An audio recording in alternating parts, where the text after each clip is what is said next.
What up, people? What's good? Salute. Yes, sir. Yo, what's good, everybody? Salute to the tribe. We're hip hop and comics and hip hop. We're a niche channel. Reserved for the best. It's super dope. I do sell comics. Check me out on Instagram at @6th_element_comics. Yeah, because comic books are the sixth element of hip hop.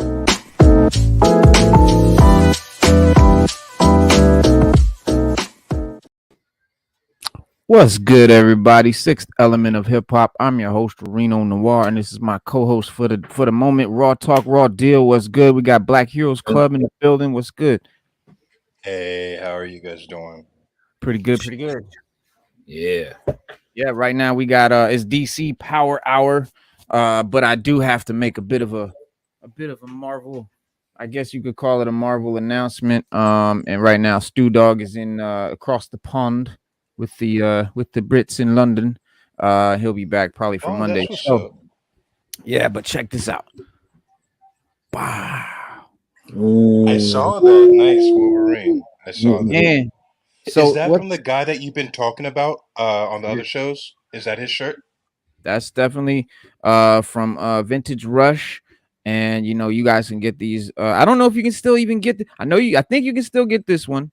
But you can go to rushxbeyond.com and hit them up on IG at Vintage Rush, and it's just an amazing collection that he's put these out, and you can see the Japanese writing right there. It's down there because this is from a manga. So there was a manga version of the 90s X-Men the animated series, and on the inside cover of every manga there's a big image of a different character, and he got the idea to take those images from the inside of that manga and make these shirts, and he's used these really high quality like thick puff paint on some of it. The claws are metallic silver, you can really see, but yeah, I mean they go all out, and these are top quality 6.5 ounce cotton shirts. They're like real heavy, nice.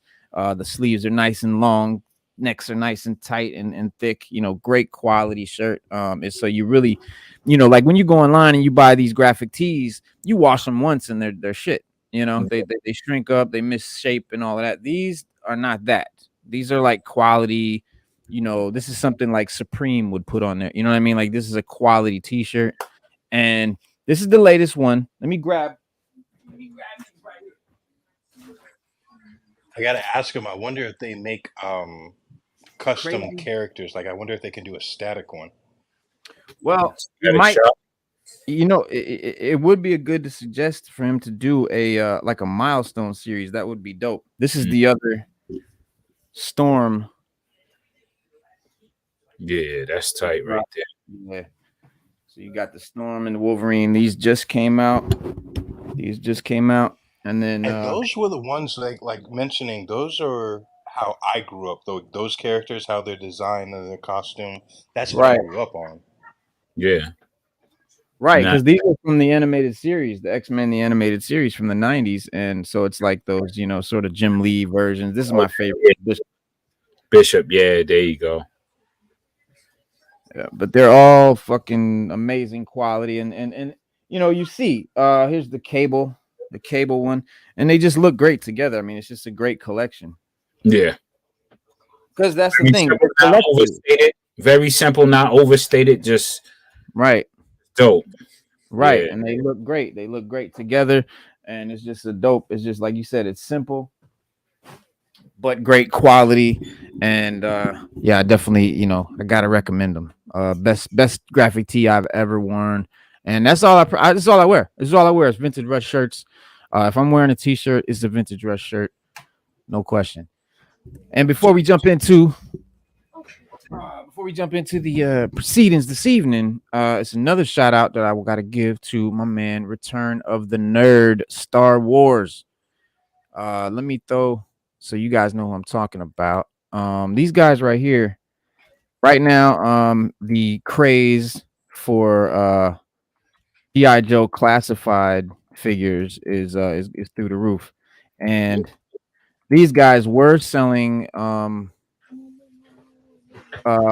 Star Wars Black Series and Marvel Legends. Yeah, that's all they were selling at first. And this when the Joe stuff started blowing up, we talked them into start doing Joes, and ever since, man, they were giving us these joints like way before they came out and shit like that because they get them in Taiwan, straight from Taiwan. So guys, go on their site. They have a bunch of new figures, Tunnel Rat, which came out early nonetheless, but you could have got Tunnel Rat way early from these guys. They had this guy way early. Yeah. And then they look great. Yeah. They really have like they give me that nostalgic vibe. And then one of the first figures that I got was or one of the first figures they did was Firefly. And he was trash. In my opinion, I hated him because he didn't look nothing like this. This is Firefly. They did a new version because they heard the fans, and we was like, nah, bruh, that shit you gave us. Why you got a big ass bomb squad vest on and shit, all cumbersome? Like he's supposed to be a saboteur, be able to scale buildings and shit. So this is his original look, and he looks a lot better. He's got his original gun that he came with. So they really look great. Now, it was two figures when Classified came out that I said, man, I would love to see these guys in a 6-inch format, and it was Tunnel Rat and Lowlight, and now they finally are here, and man, are they dope. Yeah, bro. And can't wait to come in. You know what I mean? His little case opens up. He's got the whole sniper rifle. You can put it together. He's got the scope on there, the stand, the silencer. It's legit, man. All legit. Little knives on the side. You even got a little cell phone that comes out and you can hold it. It's the details crazy. That's what's so awesome about these. Like, if that, man, I wish they made this when we was kids. Yeah, right. Figures like that. Can you imagine? Like, we had the little 3-inch joints. But the thing was, like, our G.I. Joes was more about the vehicles. Like, they really wanted to sell vehicles, and you couldn't do a big vehicle line with giant figures. That's why they were so small. Because originally G.I. Joe was a big 12-inch figure. Barbies were big. Even He-Man came out. They were big. Transformers were big. They decided to go down to this small size because they wanted to do vehicles. They wanted to do jets and shit. The aircraft carrier play sets, massive. The terror drone. You imagine if those were for 7-inch figures, they would be the size of a fucking your whole bedroom. But yeah, we love them. And now speaking of vehicles, there you go.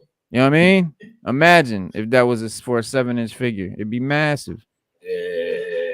But speaking of that, they are coming out with the Dragonfly, the Apache helicopter. I did get that. They did the Hiss tank. I missed that one. I couldn't get the Hiss tank, sadly. But yeah, man, Return of the Nerd Star Wars, y'all. Please go check them out. They are official. They have some amazing deals, and the prices are not what you would expect. They're right along the line with what you'd pay in the store right here in the United States. And you're able to get them direct from Taiwan, way before. Because if you don't know, Hasbro makes these figures over there, and then we get them several months after everybody else over there gets them over here in the U.S. So through these guys, you're able to get them when everybody else in the world gets them over in Taiwan and China and Japan and all that. Because, see, if you're in the community, when they get their figures, they're posting them online and showing off their figures, and we're all sitting here like, we got to wait like 6 months to get our joints, but now we can open ours too at the same time, thanks to Return of the Nerd. Yep. Check them out. Who's in the building? What's good, y'all? So we about to talk about some Ahsoka and some DC. But let's break the ice a little bit. Check this out. This is cool. So, spoilers for Superman Lost #6. But we got old man Superman. Oh man, yes. So an elderly version of Superman has finally returned to the DC Comics in all his bearded glory. Recently, the Man of Steel has been hopelessly lost in space, and after being stranded in an incalculable distance from Earth, Superman has been doing everything he can to find the allies he needs to make it back to the planet that he calls home. But it seems the most surprising ally he could have possibly gotten is none other than a much older version of himself, one that readers have possibly seen before. And we've had recently, Old Man Logan and Old Man Quill and Old Man Hawkeye and all these old man versions of Marvel characters. Yeah. It's like a little, what do you call it, trend. And then they got the black, white, and blood trend where they're doing, black and white comics, and then all the red stuff is colored red. DC followed suit with black, white, and blue, red, white, and blue for Superman, black, white, and gold for Wonder Woman, and black and white for Batman and stuff like that. So them coming back out with this old man Superman is kind of, you could have expected it. I would have assumed we would get something like this. And again, Superman's, long journey through space is continuing, and Superman Lost is the comic. It's Lost number 6 right now by Christopher Priest. And it's cool. While attempting to stop the ship's warp drive from collapsing, and creating a singularity that would destroy Earth, Superman ends up stranded in space, an unknown distance away, just not able to get back, put it that way. And with no real other choice, he settles down on a planet called that he calls Kansas, with a new character called Hope. But after Hope, And she's a Green Lantern, right? good question. Hope. Yeah, I'm pretty sure She's a Green Lantern. Yeah. She is a Green Lantern. She's a Green Lantern named Hope. Yeah, she's pretty hot. She is like, I saw the cover, and at first I thought that they were gonna make her black, but I think that they yeah, just simply made her into like a different alien. Although her outfit or her costume is amazing, she does her look black a little energy bit. is yeah, her energy is amazing. I love her hair. Like that was a really big standing point. She has like this long hair, braids a little bit. I'm trying to think of a character that she reminds me of. I can't really put a finger on it, but like they did a really good job with her. Yeah, that's her. That's Yep, her. yep. And she's so she sort of betrays him, I guess. Betrays his trust. He attempts to return to Earth using a ship to fly through a similar singularity that stranded him in the first place. Unfortunately, the ship breaks apart, and his navigational computer warns him that he cannot survive the singularity alone. So, refusing to give up, he tries to press through, only to be strangely stopped by this old version of himself, who again, you might be familiar with. Let me give you guys a bit of I'm a actually not familiar with them, and I'm not a right. huge Superman fan, Me but neither. I do love Uh, this concept of him because yeah, I don't remember ever seeing something this great. Like we have Batman when he's older and he looks awesome. Like as an old yeah, man, he looks awesome. Like with right. Batman Beyond and year one of the Batman, like we see him in an old version. We see Barry older. Not really much older. We don't see Barry much older, but we see an older Wonder Woman. We see an older Hmm. Aquaman. We see everyone ages, and some have long hair, some have beards, some are different. But when we come to Superman, he usually always looks the same. He always, no matter how many years have passed, he always looks like this. And Hmm. this Unless he's OG got Superman, yeah, I mean, unless, like there's some aging in him, but I've never seen it like right. that, like big long hair, and that's a Superman I can get behind. Like Yeah. big, bulky, Santa Claus looking. Like man, I don't take no mess. Like I Right. like that Superman. I really like that Superman. No doubt. Yeah, man. And it I think it was 1995 Superman at Earth's End. There was like a weird story that had an old Superman being one of the last surviving heroes on Earth after an apocalypse. And he was just like there, like the last guy alive. And the story was like, first it was like a very first serious interpretations of an older Superman after the world had ended, with the sun blotted out due to pollution, and Superman doesn't have the majority of his power anymore. So instead, he's like relying on using an absurd '90s gun to help him defeat the enemies that Earth is now facing in this apocalyptic time, and includes twin clones of Hitler. You've got a monstrous version of Batman, and this version of Superman Now, eventually appears to now that die. you now that you mentioned that, are you like, didn't they do some with Steel? Like, doesn't he do? Well, Doesn't it was a very 90s story, and one that DC has never really addressed since, considering it was an Elseworlds tale. But you know, it was like a side thing. I wouldn't call it like Superman canon. But it was a cool little thing, and you know, probably forgotten. Most people didn't even notice it. But yeah, so he comes. So here's another really cool shot of him. Captured by a couple of the twin clone bad guys, and he's looking just like, you know, like you kind of can said, like you? a cool, You guys can still hear me? a strong grandpa. Yeah, yeah, we can hear you. Bling. Yeah. So yeah, Yeah, he's badass. that one, like, bro, like I want that. The Yeah. Hulk. All right, you Well, guys with remember World War Hulk, the cool looking one? oh yeah, I mean, yeah. You mean Maestro? He looks like Maestro. He reminds me of I Maestro. know it. Yeah, Like, this is the Back and confident, Doomsday. yeah, that this is the confident Superman I want. Right, right. Yeah, I have put that in. Okay. Yeah, yeah. In a desperate attempt to get home, he's trying to like enter a singularity like the one that got him stranded, but due to his weakened state, and the fact that the ship he was on was literally torn apart by the event horizon, Superman doesn't seem like he's going to survive. And he's, you know, again, he's like really desperate to get home, and he refuses to take no for an answer though, and he's trying to force his way through, and then he's stopped by this old man Superman. And it's unclear right now exactly which version of Old Man Superman this is. If it's even that one from before, probably not. And it's likely that, you know, time travel is involved due to Superman being at the edge of a black hole, right? Way out in space. We know black holes and singularities and time travel and sci-fi and comics have often been tied together.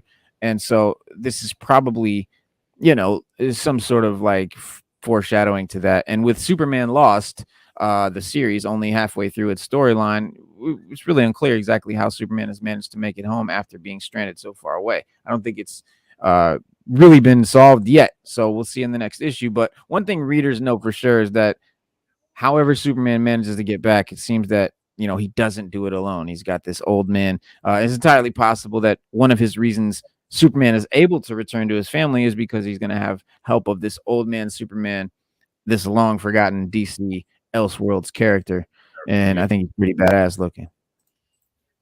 And then they might segue that story into the old man Superman, his own. Yeah, that's what I want to see. His Yeah. own comic, and then that the Green Lantern Hope, she's involved in that too. But yeah, Hey, look, I'm not sure how to turn my camera around, but does he look like that? Because that's what that reminded me of. oh, Can you guys the see? Superman, yeah, from the 90s where he had the long hair during the reign of Superman. Turn Yeah, the book. There you go. There you go. Yeah, Yeah. this is Yep.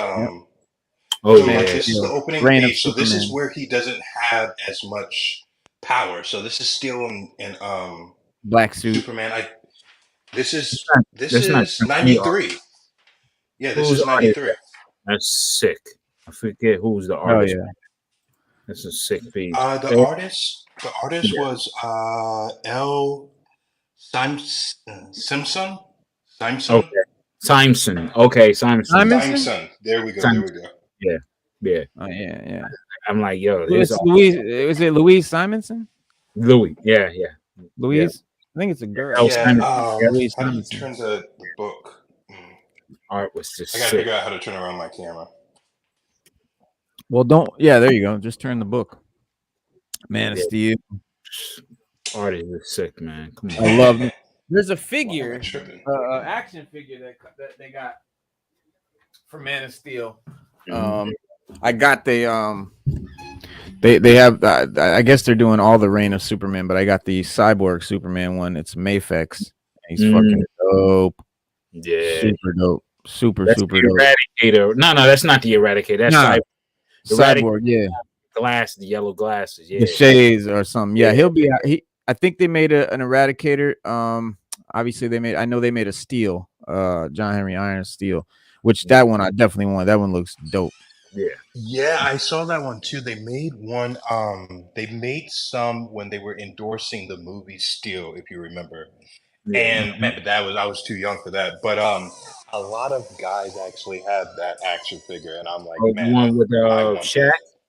the Shaq one. Well, it was Shaq one. I Mhm. think they did make some Shaq ones. I think Yeah. those are a lot more rare. Like I Yeah. never see the Shaq ones, which is now that you say that it's really interesting. I'm actually going to start looking for Shaq ones because Mhm. they did like do a big run of Shaq toys, but I'm Yeah. not sure if they really sold. I'm not sure how popular they were. It wasn't that popular. I think it was just for Yeah, no. sports. Yeah. But yeah, Steel is dope, man. I mean, Yeah, the Reign of Superman Steel. yep. They have a Oh lot of yeah, steel. I like that I got a character. couple. Hold up, I got a couple of steel. Yeah, man. So in the meantime, Mhm. Invincible 2, season 2. Invincible. Yeah, When? season 2 is right around the corner. It's well, at least I could say that we have finally arrived on a uh uh November, I think. yeah, it's coming to Prime Video. The upcoming episode will focus more on Adam Eve, who is going to have a bigger role in season 2 as she's sort of exploring her identity and the purpose for, striving to be a better hero. And season 2 is also going to address the shocking revelation that Mark's father, Omni Man, had been preparing to conquer Earth, leaving Mark conflicted about having to face him while, having to save the planet and all of that, getting more into that end of the storyline. And so after this, in my opinion, way too long of a wait. Finally, second season of Invincible is about to make its way to Prime Video. And so let me see. You know what? Let's see if I can find like a date. I wonder. It says season 2 will be on November 3rd. Okay. So not far at all. November 3rd is right around the corner, really. And there's a lot of new images about like Invincible, in action, Invincible himself. They also focus a lot on Adam Eve, which she was introduced in the first season. She's the sort of love interest, the one who wears all pink. Mhm. And the character is going to be given a bigger role in this episode. It'll be more probably about her continuing her humanitarian career and trying to, become a better hero on her own. Because Eve's still got a lot to prove to herself, and I think it'll be interesting to see how the second season really explores her relationship with just being a superhero. Period. Wait, I But thought that his girlfriend was Amber. I thought Amber was his girlfriend, and Adam Eve was like she was getting in and out of a relationship with yeah, Rex. So well, they have chemistry there, but I think even in the comics, like it's the comics later are together. on that. In the But comics, I thought even he was with. Invincible I are a thought he was couple. with. Mm-mm. All right, I thought he. Um, But like, yeah, he is later with on, Amber I at know. first. When he's Okay, still okay, before he okay. becomes when he becomes invincible, becomes a superhero. Amber Mhm. can't really relate to him being a superhero, whereas she can. Adam Eve obviously can relate because she's a super powered being. Yeah. So they, I guess, they're able to have a better deal. But shout out Corey Adge, salute. What's good, homie? In the building. What's that black? Show that again one more time. That Superman comic. That's a dope cover. I love that one. Okay, we saw that one already. Yeah, yeah, Mhm. yeah. Yeah. There you Yeah. go. Yeah. Yeah. Yeah. Oh yeah, Steel. There you go. Yeah. Oh, Yeah. I he's got. in okay, Worlds Yeah, Collide. so And he Worlds ran Collide, Milestone I did a got those. special issue with Steel. Mhm. Like he's Mhm. actually, I think, one of the only, besides Superman, is the only other DC character that appears in Milestone. Like outside of the Milestone universe, I can't Right. think of any other characters that actually come into the Milestone universe. Um. Superman and Steel, I think Hold are on. the only two. Worlds collide. Worlds collide. Right. Yeah. Yeah. Lobo. Lobo wins in Yeah. there. Because I got the. Wait, I got Lobo? the. Lobo was in Worlds Collide? Yep. Yep. I gotta get the comic. I have it in my own collection, Yeah. but I gotta go Well, dig deep. I'm like, with Invincible, I get that they want to, really get into this Eve shit, but having read a lot of the comics and knowing what is out there for us. I'm really kind of disappointed actually, because there's so much dope shit that Invincible does when he goes out into space, and we're talking about Omni-Man, and we're talking about, dealing with, the shit that the Viltrumites and all of that great shit that is really cool Now, going on in the now comic. to be We're just gonna be talking about Eve. I'm not really excited about it per se. I hope that they give us a lot of Earth versus Viltrumite Empire stuff like that. And since Omni-Man is actually Mark's father, Invincible feeling very conflicted about having to take him down and while saving Earth. And after Omni-Man disappears during the final moments in the first season, after he beats him to a bloody pulp and takes off, in the comics, he goes and marries like this praying mantis, right, creature. It's a race of humanoid praying mantis looking beings, and he goes there and does the same thing he did on Earth. He marries one of the natives, has a child with the mantis creature, and they have they're growing like a little family. And he's oh, there she goes, Sada in the building. There she is. Hey. Hey. Welcome to the show. Thank you.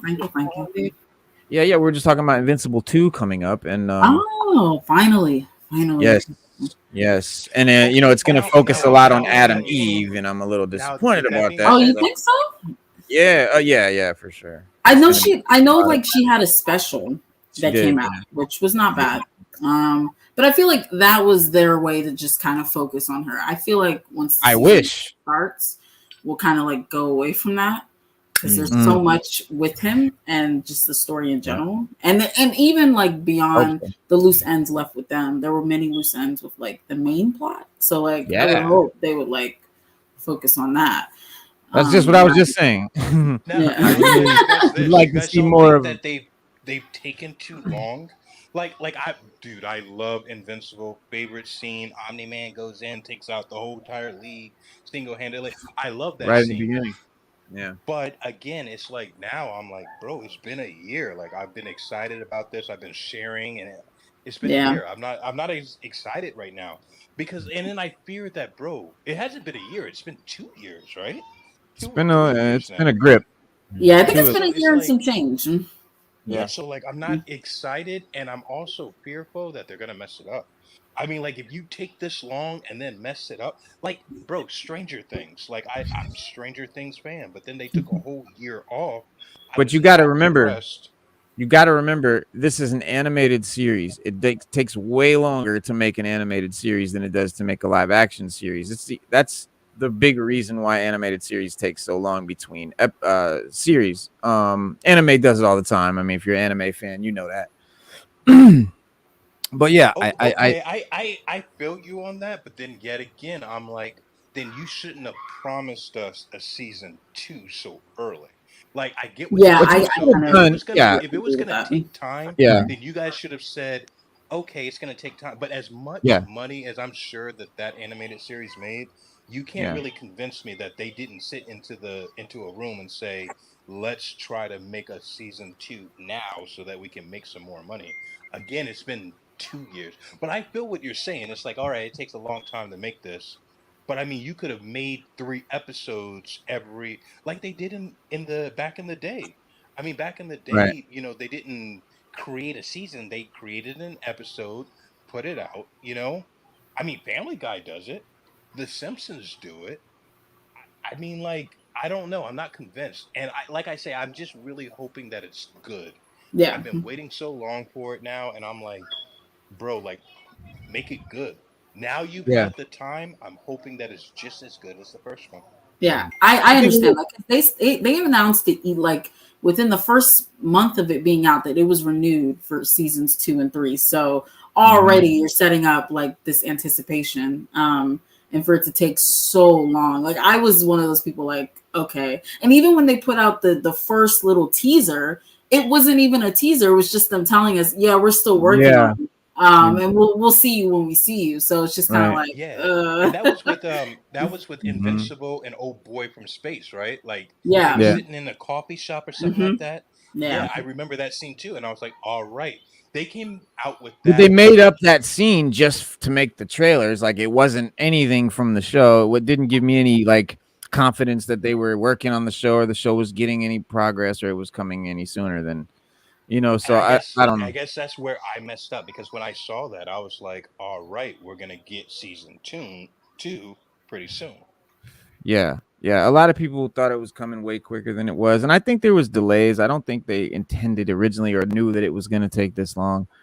No, You I know, respect but that. No, I hear you and I respect that. And from a business standpoint, like I say, just me personally, I'm like, I don't know. I right. just don't know. And it's like, I don't know. I really want to get excited because I went and I read some of the comics. I haven't finished them, but they have a lot of great characters they can introduce. Yeah. Oh, Bulletproof. I really hope they actually introduce Bulletproof in season two. Yeah. He That would that no, but see, that's what I want. Let me yeah. see more of that. Yeah. And like you said, Yeah. I'm happy that they tackled Adam Eve, but I wish they would have done more scenes with like Bulletproof or Well, I'm like you hoping said, that like like showing Omni Man's dad in a different universe. well, I'm hoping like Sada said they were getting a lot of that Adam Eve shit out of the way with that special, so we won't have to sit on that, do too much Adam Eve stuff during the series. Because honestly, like we did a lot of on Earth stuff in season 1. Let's go to space now because there's a lot of shit going on. I mean, if you've read the comics, and as far as like, yeah, you should have. What you should have done is taken all this time to read the comics. Okay, because like reading a lot of comics takes a lot of time, and there's a lot of so Touche, utilize this touche. time. You know what I mean? And if you had done that, and if you were into the comics, you would your excitement would still stay, fresh. Touche. Done. Touche. Yeah. So with the comics, let me ask this question: with the comics, they're not connected with the animation at all.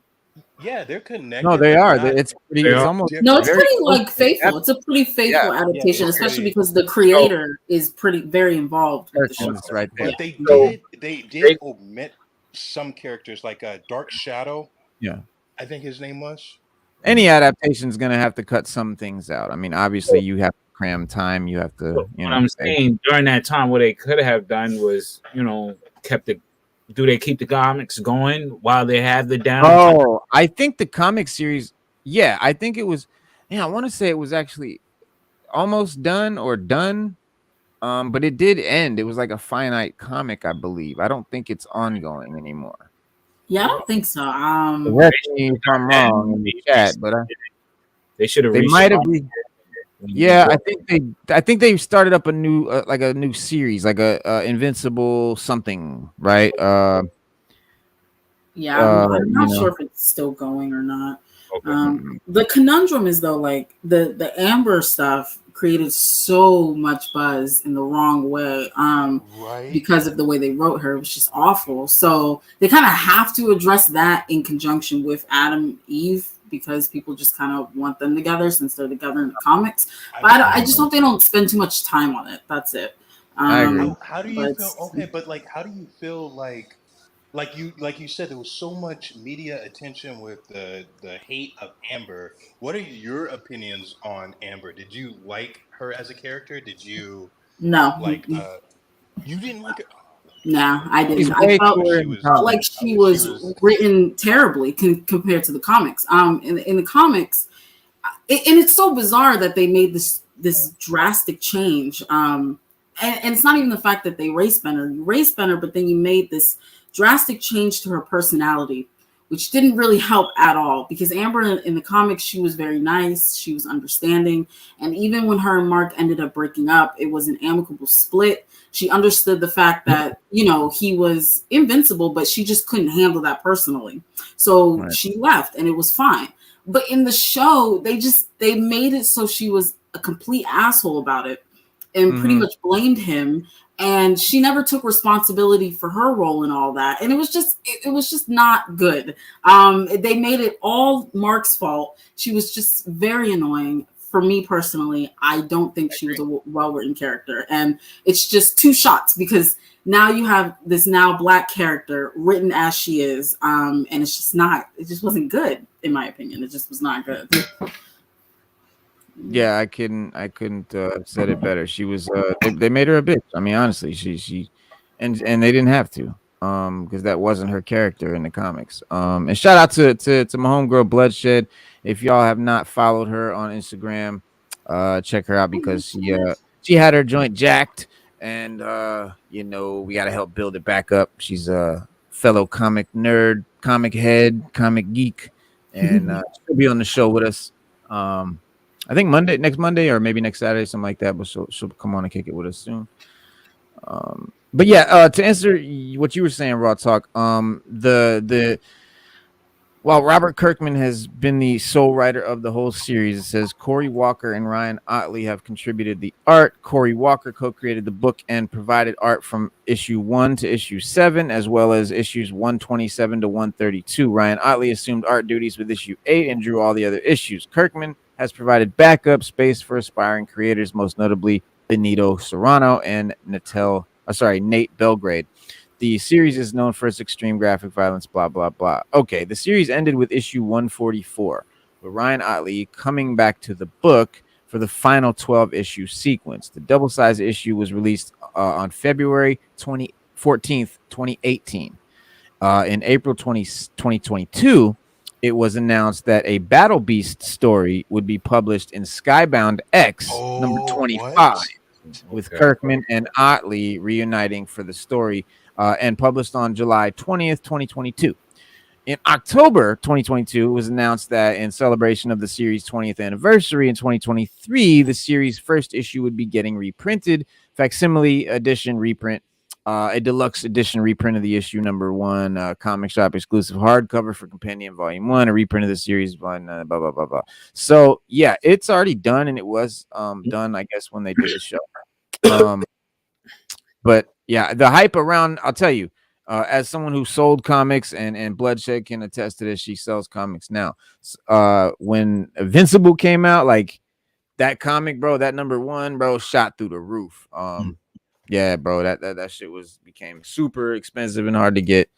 And like right when the the comic first, or did you see the TV show first?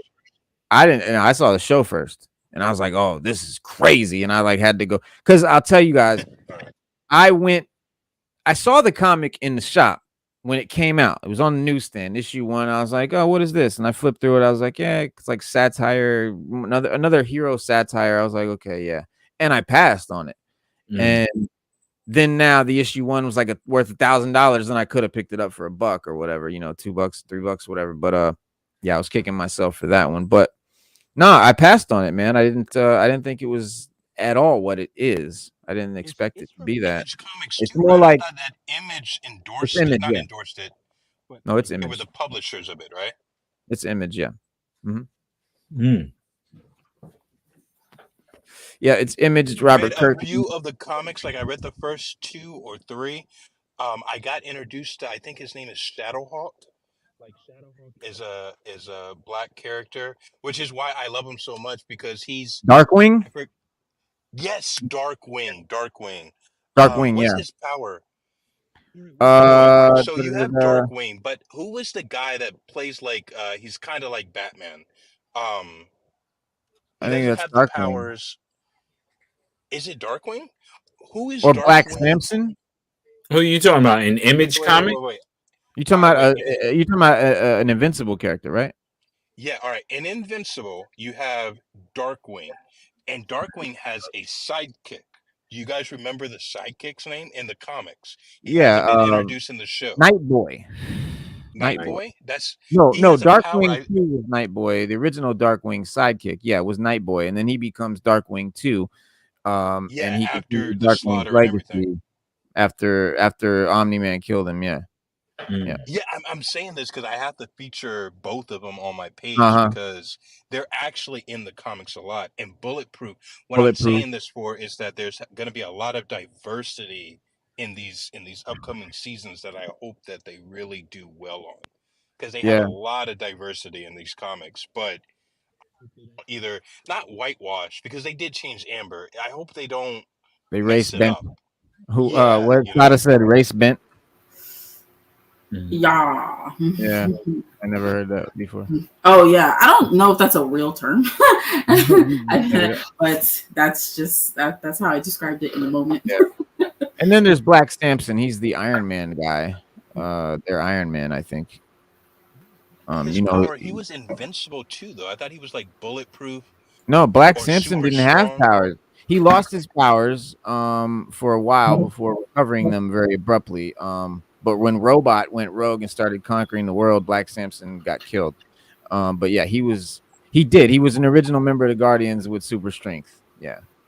Haven't gotten that far yet. I got to read the comics because I haven't gotten to where Samsung is dead yet. Oh yeah. Yeah. Well, I don't want to get too crazy off topic, but Robert Kirkman, since we're talking about him, his Energon universe is coming along with Transformers and GI Joe and all of that. That's coming out. Void Rivals #1 is out. It's like when we first told you about the Energon universe, it's a new shared universe, stealth launched, right? By Robert Kirkman and Lorenzo Del Felice. They put out Void Rivals #1, and we speculated on how big it could become and possibly transforming the big two companies, in universes, Marvel and DC, into the big three with continued success. Bringing the Transformers, GI Joe, an all new Void Rivals franchise together under Kirkman's purview was certainly very positively received by fans. It was but a lot of fans were like wondering, how another shared universe would fare during a time when fan and retailer sentiment on the Marvel and DC comic book universes is in decline, I will say. It definitely lost confidence. And like a lot of folks at Marvel and DC, scoffing at such an assessment of their current releases, but it's one that we definitely see publicly echoed by retailers, and something that would have been unheard of just a few years ago. But it's something that Mark Millar recently called out in some controversial statements that were reported by a lot of the big comic outlets, including The Beat's Heidi McDonald. She said, he told me that real progress at Marvel and DC only came when they were desperate and sales were slipping. they may be on to something. And now we're hearing that the Energon universe, which has already seen the massive launch of the aforementioned Void Rivals #1, already over 100,000 copies sold, which is great for the launch. And a number of any DC or Marvel execs would love for their new IP launches to be doing that well, and will be filling that sales well, like Void. Let me ask you guys this: do you guys feel like they make too much? Like, do you feel like, because like for me, I'm not into DC 52 yet. I'm a big DC fan, but at the end of the day, bro, it's too hard to catch up with all these comics and backstory. I just want, and I don't even really want just the original. Like, I would like the future told, but I mean, it just feels like it's a lot. Do you guys feel that way? I mean, depends. Yeah, sometimes it can feel like a lot. I don't know. I feel like that's the course. I'm gonna be honest. I really don't take too well to the new comics, the new stories. I'm that 80s comic, 70s. I stick with stuff with real substance, not regurgitated, not And you need to read Jonathan Hickman, bro. Every show, read Jonathan Hickman. I'm telling you, if you want something with substance, that's because out of the new shit, there really isn't anything. It's the only, in my opinion, like him, Al Ewing, Chip Zdarsky, like outside of those three, bro, there is no new shit that's really good outside of the indie world. I mean, but in Marvel and DC shit, yeah, bro, you need Jonathan Hickman. Right now, he's got a series called Gods. He's got one.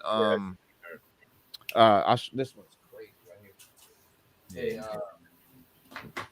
So he well, this is Night's End. This is the final Night Terrors for DC. Since we're DC, I'll show y'all some comics real quick. This is new shit. You've got Night Terrors, Night's End #1, and that's the end of that. Here's a dope variant. Yeah, that's sick. Yeah, and then we got. See, it's the covers that draw me in, but then Right. after Like a while, this. like, oh yeah, that shit looks sick. You know what I'm saying? Enter the Helverine. Oh I God. told you that man had money, bro. Look at how much Mhm. money that man has. Malcolm, $10, $20. All right, next one, $30. Every one of these books is cover price. $40. That man Let me got tell you money. Let me tell you, all these books are cover price, and I got them at a discount because I pre-ordered them. Children of the Vault #1. This book right here, guys. Children of the Vault is so fucking good, and this is some Jonathan Hickman style shit. Was that Here's Bishop another. on the cover? Yes, it was. It's Bishop and Cable. that's the new, that's the new Bishop. The New Bishop. Okay. And, there's Wolverine again. That's another variant of that. Is that We the got rid of Ghost the Rider? Is that 80s the new Ghost Rider? That's Wolverine as the Ghost Rider. Yeah. Okay. Wolverine, Weapons of Vengeance. This is X-Men Unforgiven #1. Really dope art. It's not going to show up great on camera.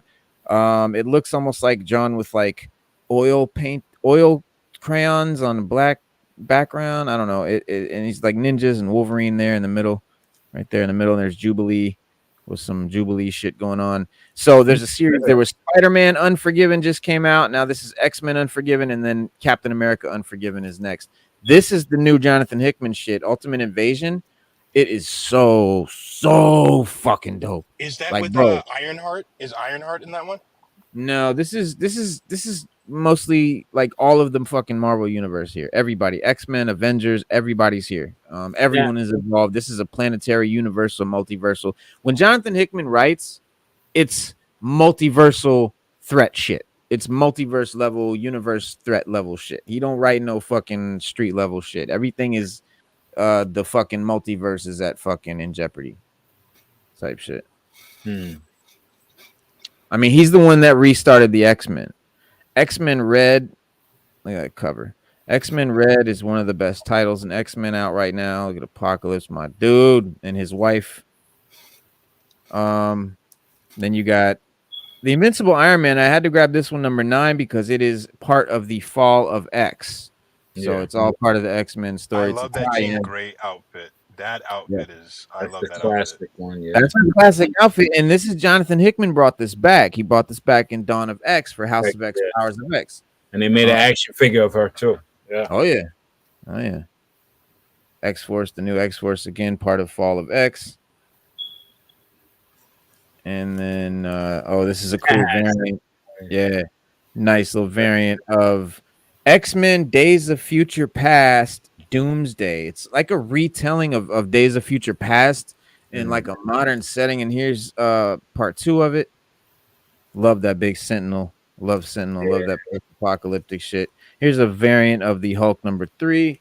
This is a great series. All right. That cover. Love this series, man. Please.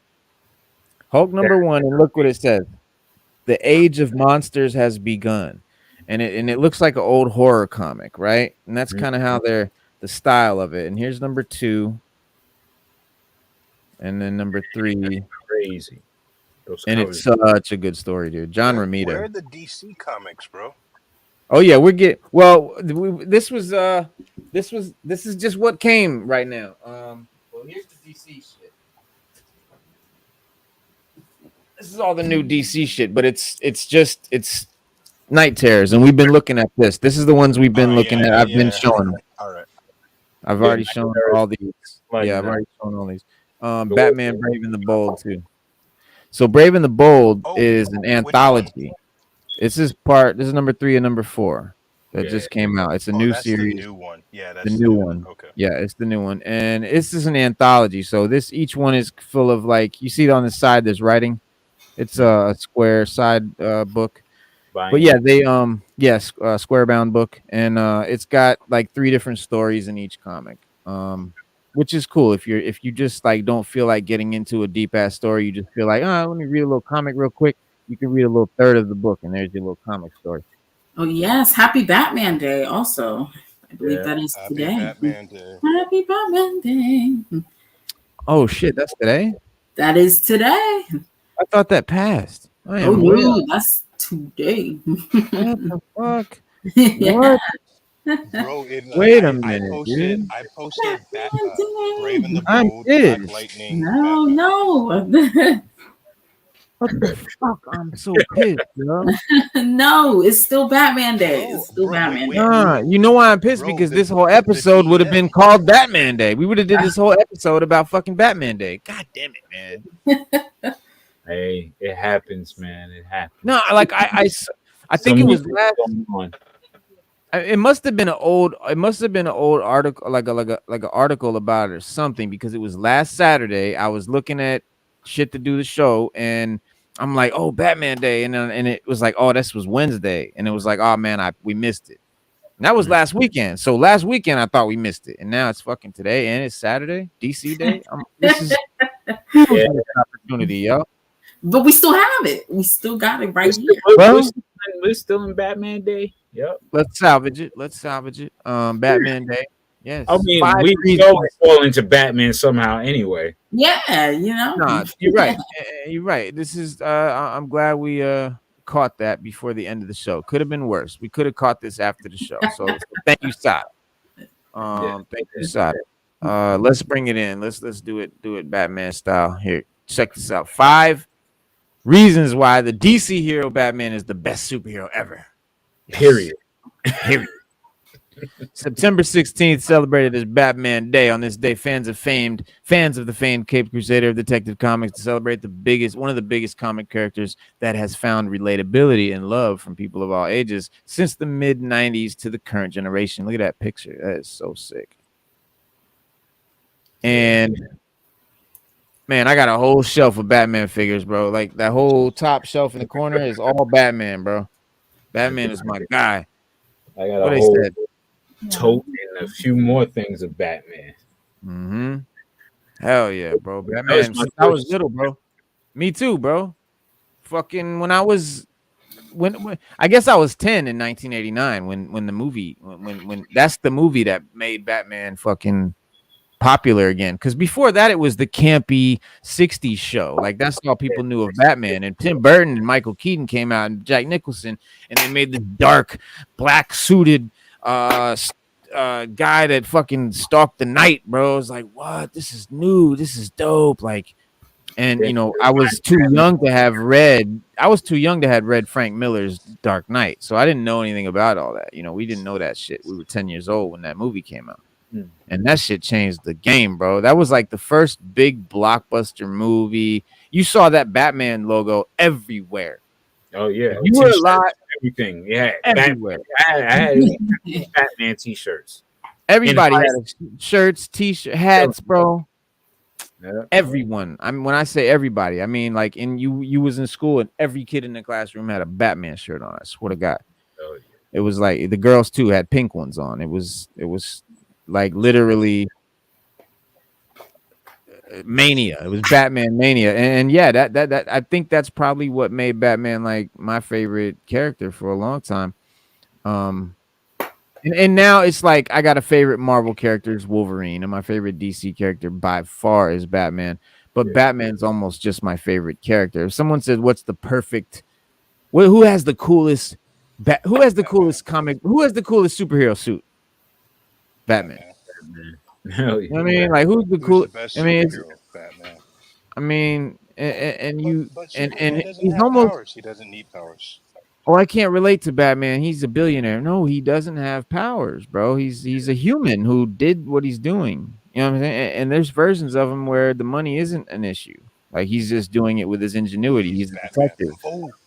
Let's talk about how Batman was had his Green Lantern ring. I mean, like Batman. Bro, if you guys remember, there was like a scene where before Hal Jordan and Jon Stewart got their rings, they came to Earth and they said, we were looking for a man named Bruce. I don't know if you guys remember that or if you guys seen that, but that was one of the most awesome scenes. Like Hal's getting his ring and they're like, oh, this lantern ring actually is supposed to go to someone named Bruce, but we can't find him. fandom. Wow. Oh, it could have been. I will find that scene. believe I will it. send it to you guys because it was so funny and awesome. It's like it was a Batman reference. It's like that's how good Batman is. There's some episodes too, like in Justice League Dark, where Batman cheats death. Oh yeah, That man got money, bro. I told you that man got money, bro. yeah. I got that Batman. That's dope. And then Osada, you haven't seen this one. Stu told me about this one. Oh, The That is Riddler. dope. that's so dope. Yes. Oh, man. Oh, I love that. He's like the only good Riddler figure that exists, man. I was so happy. Stu, dog, I wouldn't have never known about it, man. Stu was like, "Yo, Reno, check this out. I already ordered it." Like, no, I gotta order it. And then this one, I don't know if you saw, was the Nightfall Batman, like classic. Oh, Yeah. I will forever love the blue and gray. I don't care. Love it. I It's all love day the blue and gray. gray. And then this Sam Keith looking one, like real over the top looking one with I the do like super the long ears. ears. Yeah. Right. Put that in front of my pale ass so you can see it. There you go. And then he's got these cool shoulder spikes, Yeah, those are like nice. like Thomas Wayne. And then his arm spikes are really long too. Yeah. Have you guys seen Batman versus Shredder? I seen Batman versus the Ninja Turtles or Batman in the Ninja Turtles. You haven't seen Batman, bro. All right, yeah, but He must the be in that, scene, right? Oh, you're talking Shredder about fights Batman. Yeah. Oh, you talking about the Bat and the Son guys who make the No, movie? like he said, the Teenage Mutant Ninja Turtles. So the Teenage Mutant Ninja Turtles end up in Gotham somehow, chasing the Foot Clan, and Batman is like investigating the same thing. So he goes like to this warehouse, he beats the Foot Clan, and Shredder comes in. And like it's an epic scene where Shredder actually cuts one of the bat cables with his blades. And Batman's looking at him like, how did you just cut a 3-inch steel blade? I mean, wire. And they get into this big, huge fight. I can't tell you guys who wins, but it's awesome. Batman wins, man. No, wait. But like it's, of course he wins, but the epic fight between the two, like it's a good fight. Because I do dislike when everyone says, "Oh, well, Batman will win." What I love about Batman is the fact that he wins in an intellectual way. He doesn't just win. He doesn't just He has to power have up, or he planning. doesn't just get Right? he doesn't get like super speed, but like he knows how to fight. And, like, that's He's a skill. ninja.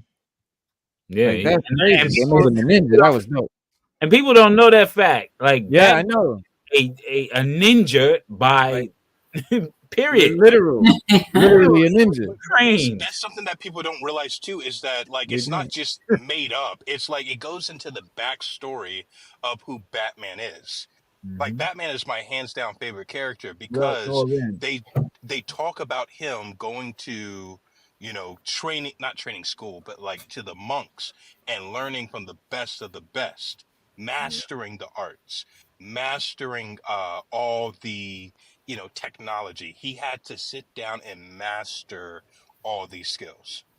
And that's what makes him the best superhero. He's not he is a superhero, but that's what makes him the best character because his development is so inspirational. Let's see what they say, because they say they have 5 reasons why Batman is the best.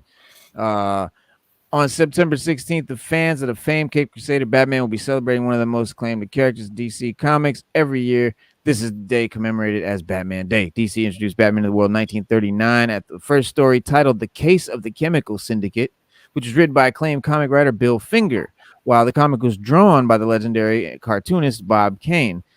By the way, a lot of people think Bob Kane invented Batman, but actually it was Bill Finger that invented a lot of them aspects of Batman that we know. Batman was a corny looking dude when Bob Kane invented him. Didn't look anything like how we know him. That was Bill Finger. But since his inception, Batman and the other crucial characters of the comic book, he also invented like Joker and all the dope rogues too. Bill Finger, and Bob Kane admitted this. Batman, other crucial characters in the comic book, like Joker, Harley Quinn, Batman, and Alfred Pennyworth, to name a few, have gone through numerous reprisals in various mediums. Since the mid-90s until now, Batman has gained the love of fans all over the world, from people belonging to different age groups and different generations. Fans gear up to celebrate Batman Day. There are 5 reasons why he might be the best superhero of all time. Batman is a human being. One of the biggest relatable factors about Batman is that he is a human being, just a human being, just like the fans. Unlike other DC characters, Superman and Wonder Woman, who possess otherworldly powers, Batman is a normal human being who uses technology and other human means to fight crime. So, number 1, Batman is a complex character. Unlike Marvel Universe counterparts, Captain America, Damn, shots immediately. I'm saying, who have straightforward character comprised of unbridled righteousness, Batman has a very complex character arc. On one hand, yeah, they take a shot. They really use Captain America because his whole thing is just patriotism, right? And then there's some other stuff in there too, but like, right. But yeah, but like they said, his story isn't compelling. Like when we look at Captain America, yeah. like he starts off with this as this scrawny kid, but at the end of it, he's still just fighting Hitler. Like that's all he's really. Right. I don't want to say that's all he's good for, but I mean that's his story arc. That's his arc. He got injected with the serum, and that's it. No hands, like no combat training, no militant train, like nothing. I'm just a young kid that got shot with a serum. I mean, that's it. Right. That's Captain America. Yeah, I mean, there you go, and that's one reason why Batman is one of the best. On one hand, he can be perceived as a hero who fights crime, but there's also a darker side to his story, which begs the question as to whether he is a superhero or a vigilante. Batman is a character with many flaws, and what makes him more appealing to the audience, no wonder he is called the Dark Knight. His whole thing, I am vengeance, right? Batman, as far as morality and as far as like noble superhero-dom, he's really out for revenge. He's always been out for revenge since his parents got killed in the alley. He's been out to avenge on his parents. Are we allowed are we allowed to go like this? Can I dispute that? Or well, this is what he said. This is what he has said. This is what Bruce Wayne has said. Well, see, but we're tackling a compassionate Bruce Wayne because he goes out. He doesn't go out looking for his parents' killer. He goes out so that it doesn't not directly happen to anyone else again. But see, that's right. How but I that's view one Bruce side. Wayne, No, you're right. But that's one side of him. They're saying there's a darker side that's also more about the revenge, and that's true. And he said as much. I mean, he said that. He's like, there is a side of me that's out for revenge ever since my parents died. Yeah, but I have a different take on Batman with the whole idea of Batman, as far as, okay, he's seen his parents murdered in front of him, and that guilt caused him, because I believe they took a shortcut through the alley to get something for him, right? Yeah, there's a lot of story. So he lives with that guilt. My thing is, everything that occurred right after the death was all in his head. All in his head. Right. He became a schizophrenic as well as a social and a psychopath. That's it. He was true because that's why he relates to so many. Yeah, that's why he relates to so many Joker. He relates to Riddler. He created all his characters. Him as Bruce Wayne created those characters in his mind while he's in Arkham Asylum, which he stays until his older years. So Joker is just his id part of his mind state. You know what I mean? That's crazy. So if I hear I wrote this like years ago, bro. Like that. I heard that before. I like that. And all of a sudden, there's a lot of people. I put it on the web, but there's a lot of people who are now coming to that conclusion. Maybe that's why Joker never dies. He can't kill the Joker. That's why I was about to say. He never dies. But Batman kills him on many occasions. See, but that's new. Like that's new. But Batman kills him. Like when Batman finds family with the Justice League, Joker ends up threatening Superman and his family. Batman kills him. and he goes to jail, and Superman's like, why? You broke your one oath. And he said, man, I just never want anything that happened to me to happen to one of my best friends. Mhm. So like like you do have a great point. I just see it like he's killed these characters too, though. I mean, because but then with saying that, that kind of does add to your point too, because mentally, once he found family, he killed these characters off. So technically, maybe he did invent them in his mind, and then mentally he just went in and killed them once he started finding family and connection. Mhm. Yeah, But because you but with that being said, the Bat family has faced off with Joker. Well, hey, you know what? Now that you say that, there was one in Batman Beyond. There was an episode where it was all in his mind. Because so in Batman Beyond, there's an episode with Terry McGinnis where he confronts the Joker, the original Joker. Mhm. And he comes back, Joker comes back to life, not physically, but mentally. And Mhm. it's playing this big part on Terry McGinnis's mind because he's trying to catch the Joker, but the Joker is always 3 steps ahead of him. Mhm. And he ends up catching him or like putting an end to him. But it was a big, huge episode where it begs the question, I mean, did Batman mentally create the Joker? And Mhm. with Hey, Batman bro, that was creating a good this point, man. all this stuff in his mind, you gotta say to yourself, why haven't they tapped into something like that for a TV show or a movie? I think Mhm. that would be more so needed now than anything. Like, we know Batman can fight. We know Batman is a scientist in some aspects. We know he's a great detective. We know that he's very cunning and he's very smart and intellectual and he had money. But what happens if that's all in his brain and he's just Right. a real regular kid who's seen his parents Uh, murdered because he wanted to get some ice cream after the movie, mhm. and that guilt destroys him and stuff like that. You know what I Mhm. mean? That's crazy. And Hey, from Batman, I Batman relate with still finds a way. Batman a lot because I lost my parents when I was young. So I love Mm. Batman for the fact that, okay, I seen that. I was like, oh, this dude can survive and live a certain lifestyle or what have you without truly breaking down, so to speak. Right. I Right. related to Batman. I was like, oh, word. Mm. Now I could do things. I can make sure I'm straight. You know what I mean? And my Right. brother's straight. And we lived like that.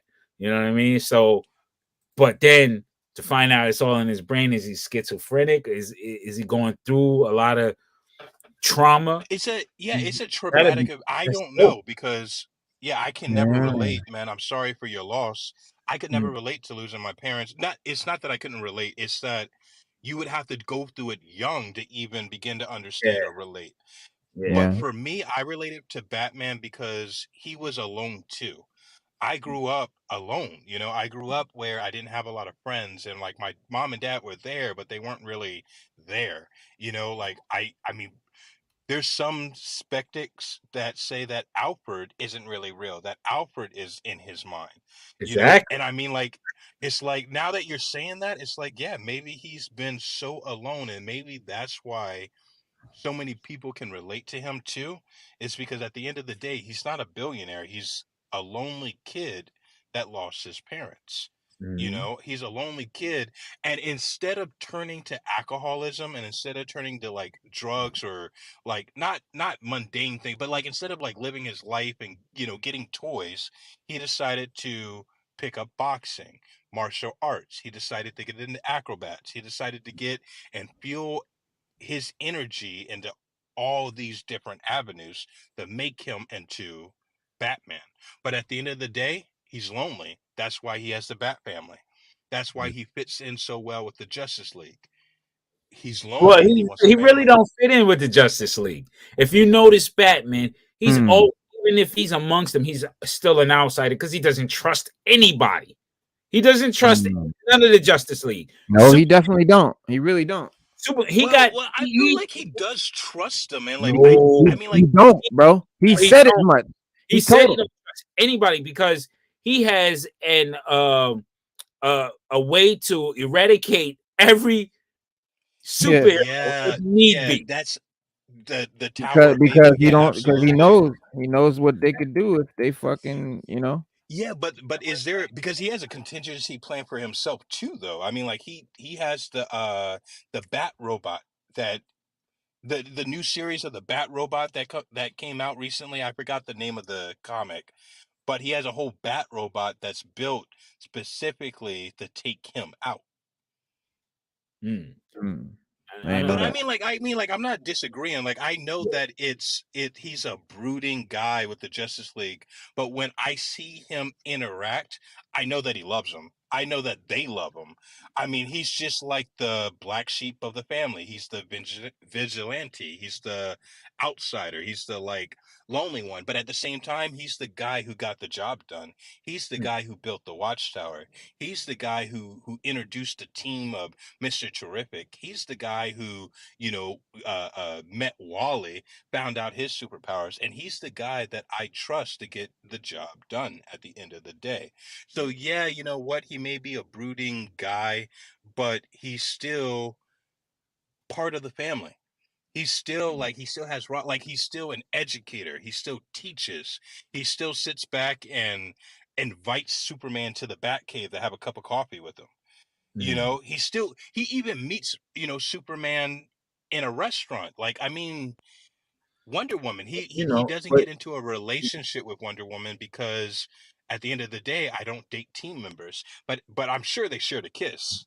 I haven't read the Well, comics yet, but I think that they shared a kiss. well, with Batman, the reason why he meets with Superman is just to keep tabs on Superman to see where his head is at all mhm. times. Because, like, and He's even complex. Like Batman is a complex dude, and part of his complexity is his trust issues. yeah, he has crazy trust issues because you know you got Look beings what with happened to him. superpowers that can level cities in 1 second. And that's the He has point. But to like, look that's at the point. That's why he yeah. does always have to keep tabs, because I don't really I don't like Superman's development. And at the end of the day, he's Kryptonian. And one of the main things, like, I've always, ever since I met Superman, I've always had this point. What happened with Omni-Man will happen with Superman. Like that, like, I've always had that thought that Superman one day is going to go evil or rogue, and he's going to be powerful enough to level cities. We've seen Superman as, Man, it's possible. Red Sun, where he's Yeah, turns evil and he Hmm. ends up controlling the world. I mean, Oh yeah, it's a that's lot how of I've evil always Superman seen stories. Superman.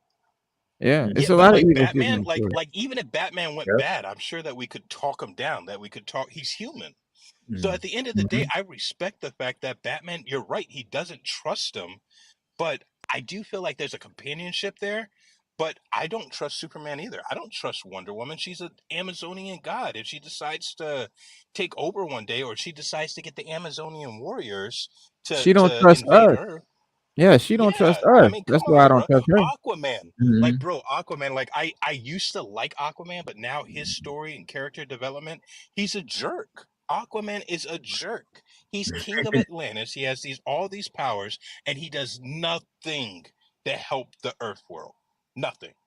Because I he's mean, so like, at the end of the day, I'm with Batman, because it's like, I'm not saying that we're talking down about him, but it's like, if we're gonna say that Batman's brooding, then we can bring out all the bad flaws and all these other DC characters too.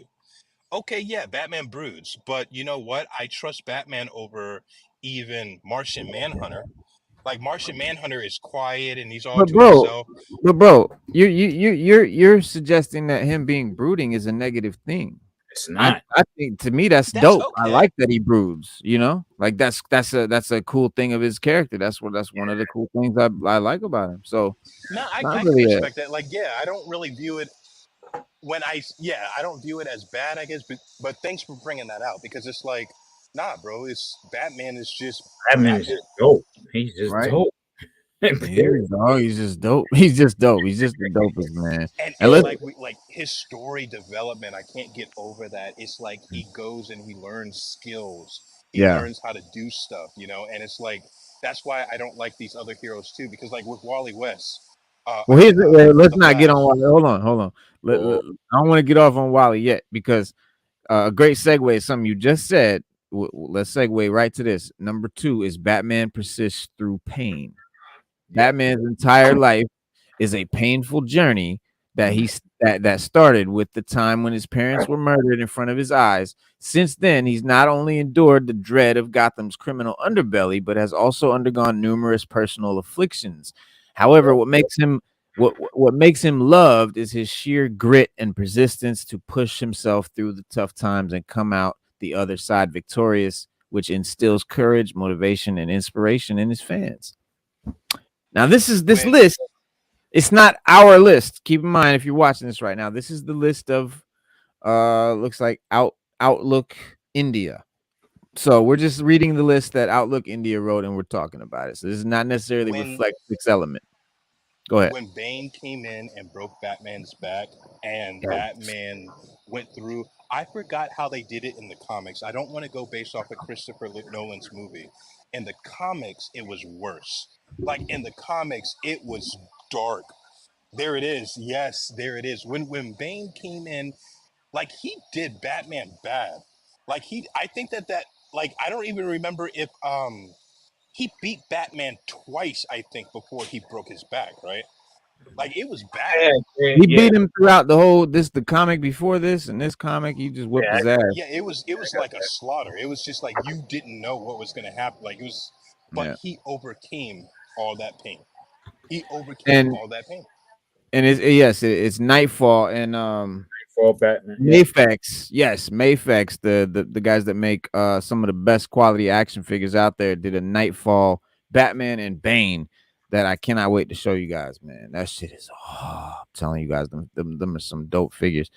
They better be motherfuckers do cost. But yeah, oh yeah. Hey, Raw Dog, let me ask you this. There you go. Do you think that hold on. Show it again. I got them in plastic. I keep them because I gotta find a place to put them. I got a GI Joe room. Mafex? Is that Mafex? This is all McFarlane. Okay. Yeah. So I got practically all the McFarlane Batmans, man. Bro. Yeah.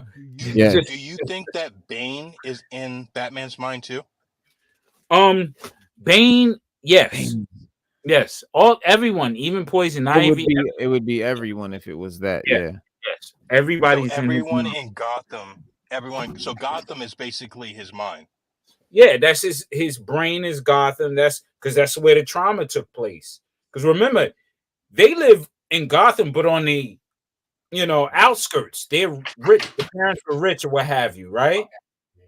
In his mind, right? They live in the suburbs, but the inner city, the dusty part of it, that's the trauma. So that's what he creates, Gotham as a trauma. That's where all his dread is in Gotham. So, yeah, man. You know what I mean? Yeah, those are awesome, bro. Like I really would like to try to get into collecting Batman. The only real Batman's my favorite hero, but the only real Batman comic I actually I got that. Hell yeah. Do you have Batman Brave and the Bold, Black Lightning? This is one of my favorite iterations. It's Thomas Wayne, the Batman with guns that does not give a fuck about killing bad guys.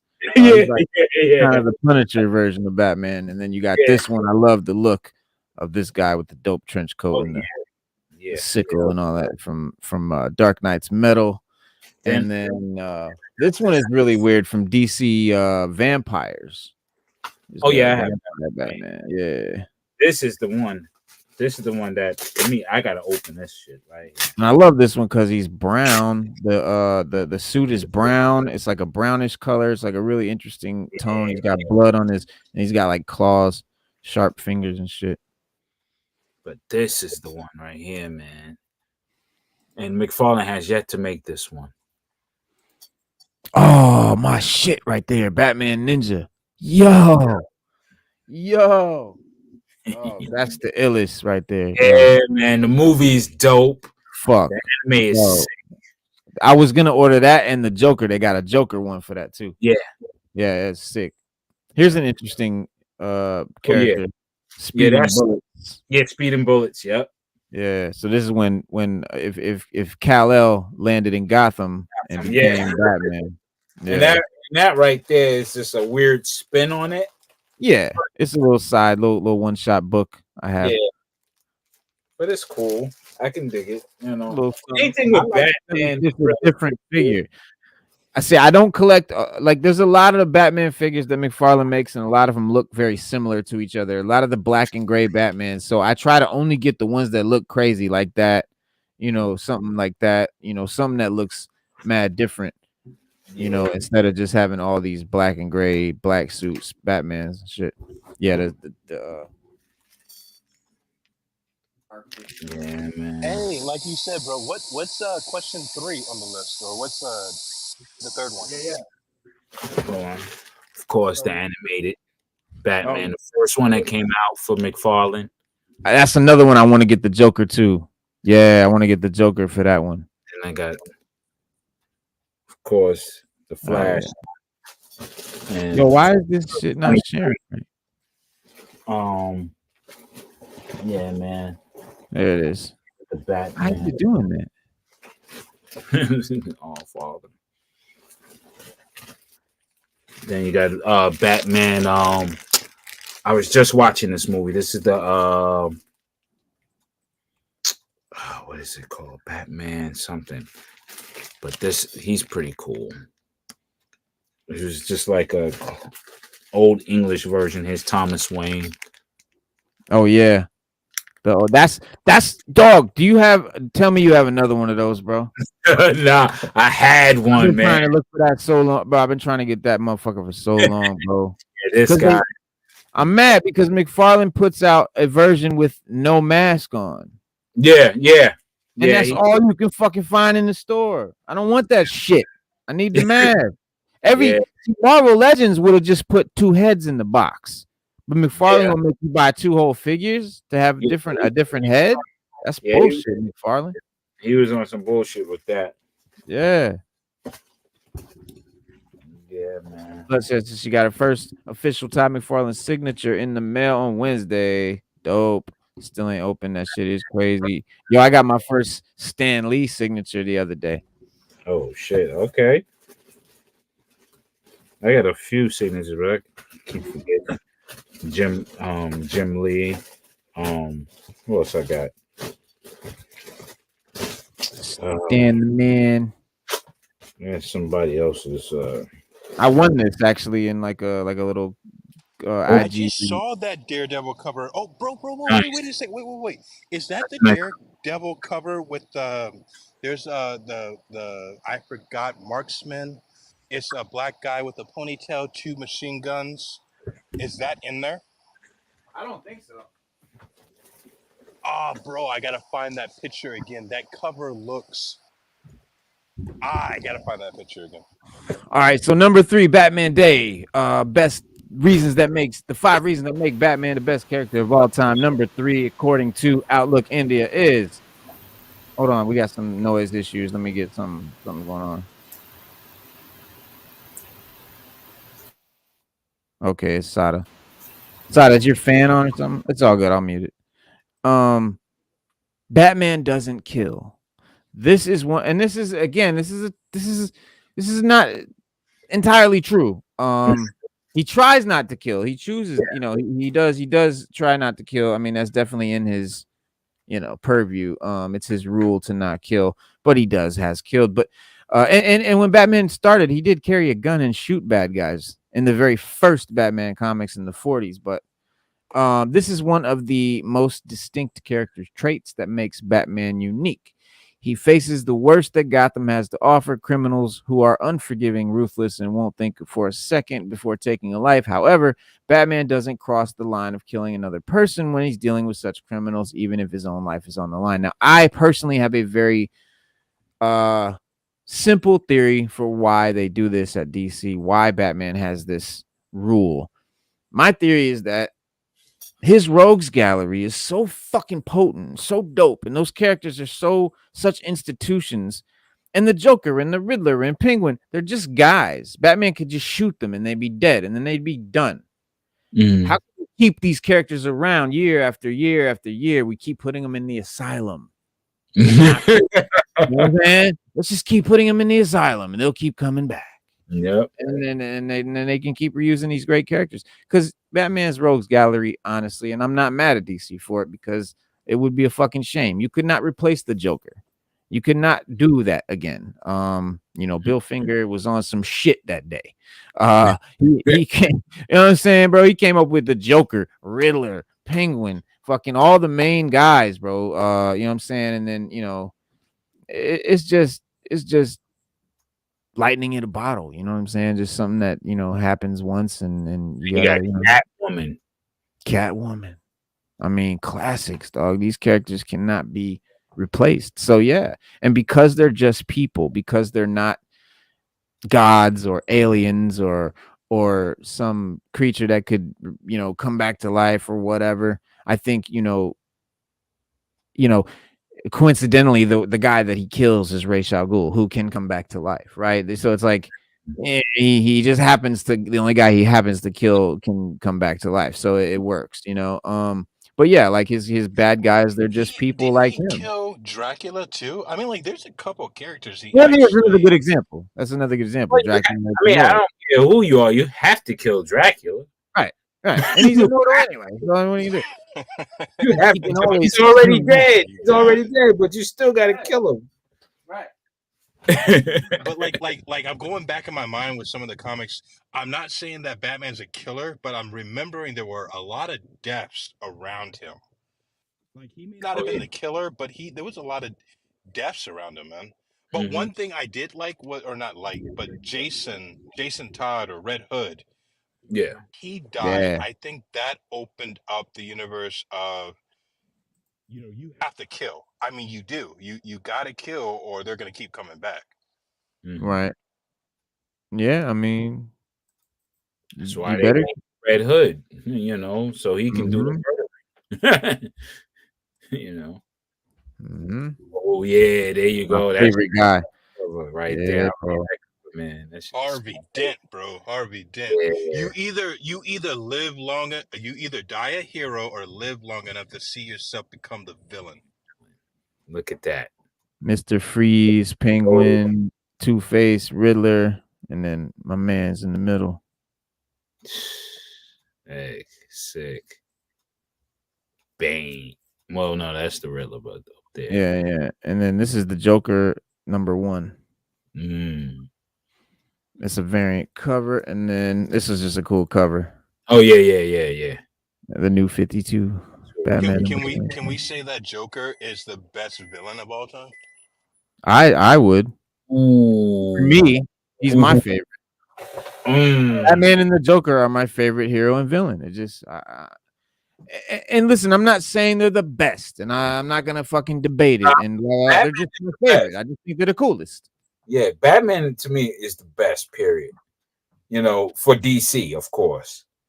No, like all around. You like all around. Oh, Marvel. My favorite is the Hulk. And Batman would own the Hulk. Batman. Hey, I got the comic book. Batman versus the Hulk. Right, Batman DC won. Marvel crossover. Yeah, Batman won. I know, but still, all in all, Batman versus Batman.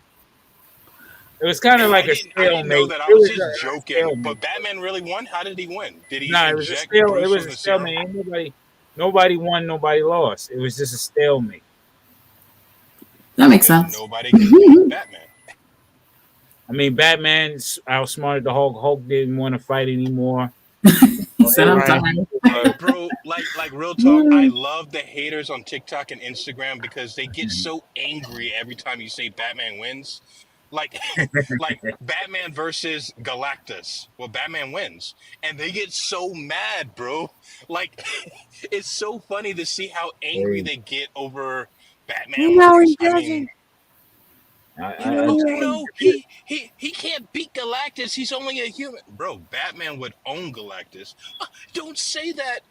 Anyway, I mean, well, I wouldn't go that far because Galactus. I wouldn't say that for real, but yeah, it's funny. Yeah, it would be. It would be. But Yeah, I mean, you would say that more so to the hear troll. their responses. It's like Yeah. Batman versus Wolverine. Well, of course Wolverine would beat Batman, but hands down in a fight, Batman wins. And they get so angry at that. So angry. Batman versus Deadpool. Batman won. Batman versus Wolverine. Spawn. When he fought Spawn beat him in the. I know he beat him in the crossover, but I think they did too. Where I think he won the DC one and Spawn won on the Image one because they did a DC Spawn and Batman and Spawn. They did an Image Batman and Spawn, and I think they won in their respective universes or whatever. But I just know that. I mean, the greatest DC villain, I have to say Lex Luthor. Ooh, okay, I can accept that. That's my personal opinion, man. It's just that guy. Okay, why? Like, what has Lex done for you to say villain?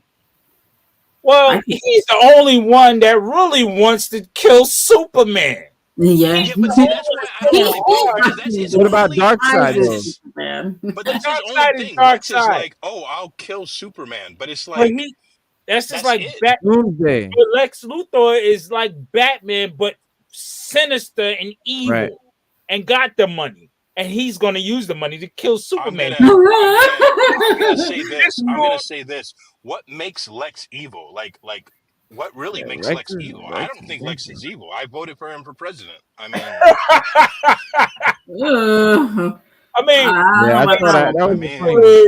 that Superman is but like seriously, like there's nothing wrong with Lex. If you watch Smallville, if you read the comics, I understand what Lex you're saying. isn't.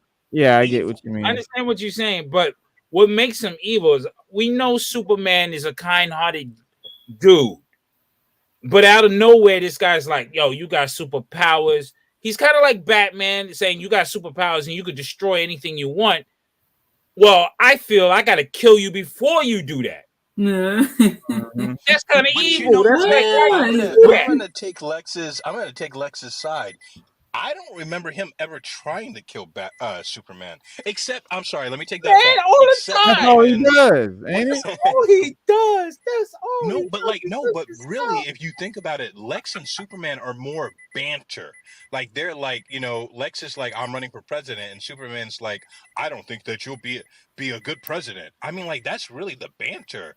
Well, they have to banter because they can't fist fight because Lex is just a guy. They can't fight, right? They have to. Superman's not gonna go all out. Right. That would just. Let's take another hero and villain like Aquaman and Black Manta. I mean, like Black Manta doesn't have any powers, but like he ends up. I would say that villainry is a lot more, I guess, intense than Superman and Lex. Oh no! Because we know that Black Manta. Black Manta doesn't really harm people either. He's really after Aquaman. No, I lie. Their families are pirates. So technically Black Manta. Lex is out to kill Superman, but he also does do some shit to humanity and shit. Like he's a regular corporation, right? Lex Corp. That's his bag. But he's more of a nuanced.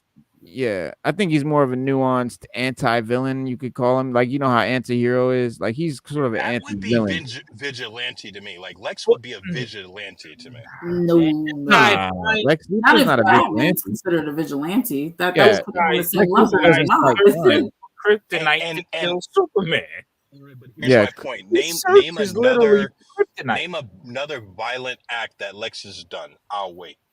He's trying to kill Superman. I'm not a Superman guy. I don't read. All right. Let's say. All right. Let's give him. I'll give you guys that one. He tries to kill Superman.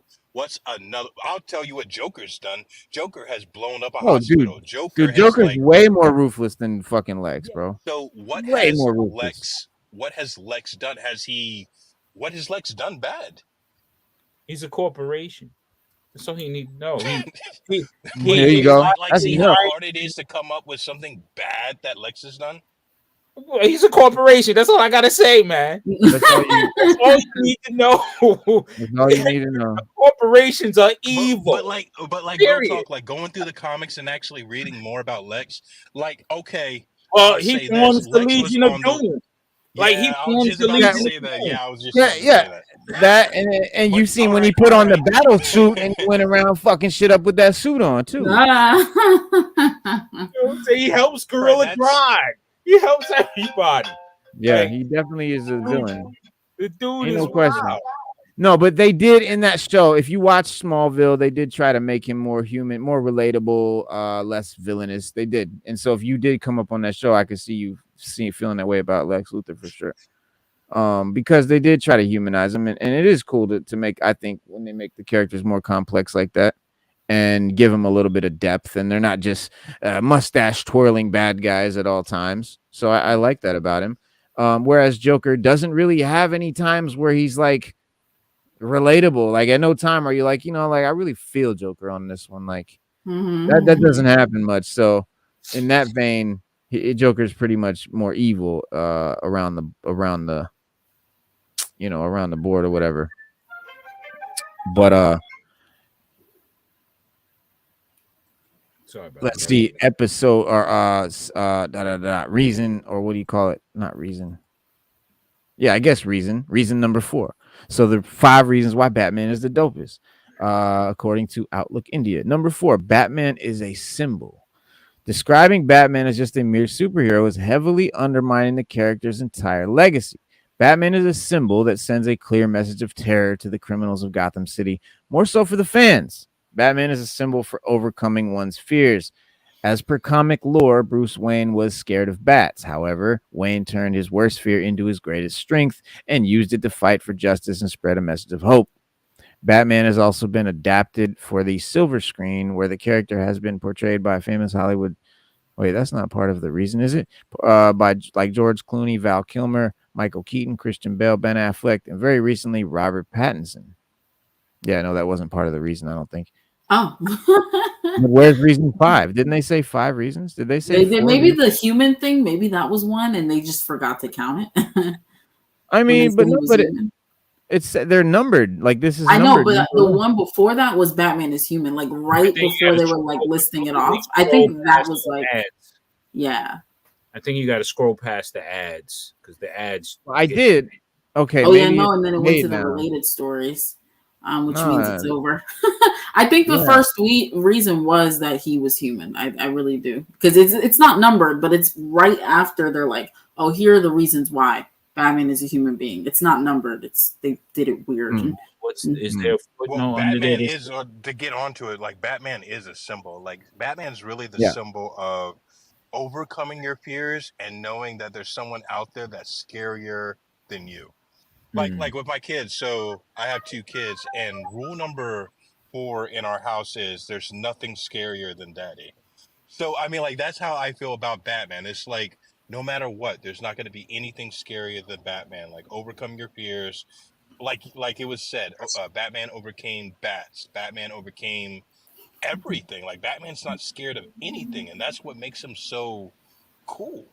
Like that's what makes him so like bro, he's not scared of anything. And you know what? With that being said, I would actually like to see the look of fear on Batman's face. I think that would be iconic and awesome just to see one time Batman's face drop. Oh, they did do it actually. I was just gonna say they did do it a couple of times, like in the Tower of Babel when the contingency plans are stolen. There's a look of fear.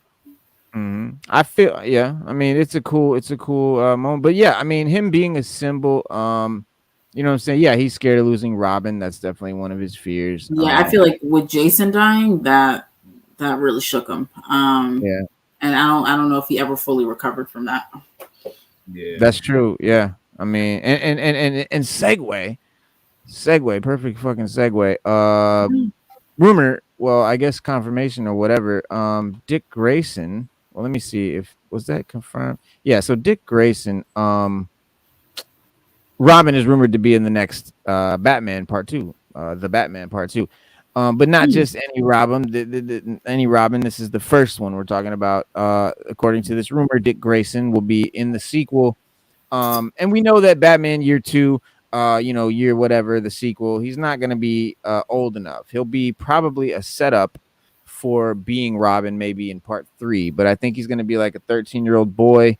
And you know, it may come across as counterintuitive considering, you know, Matt Reeves is trying to do this thing as like a very grounded story. But again, I think there's the fact that Robert Pattinson plays Bruce Wayne at the beginning of his career, and without so many like attachments, you know, to hold his mission back. You know, he doesn't have a Robin or anything yet. He's just out, you know, having fun being a vigilante. But however, you know, there's a scooper named My Time to Shine Hello, and he claims to know that Robin is in part 2 as Dick Grayson specifically.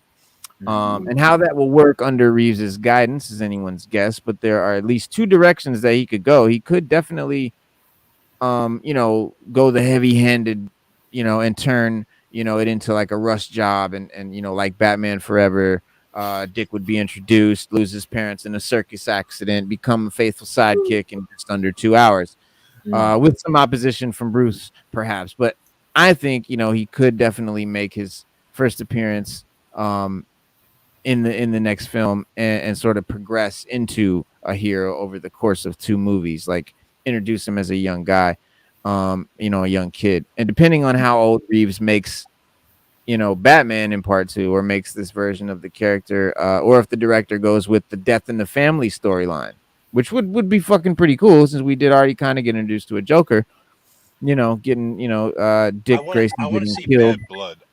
God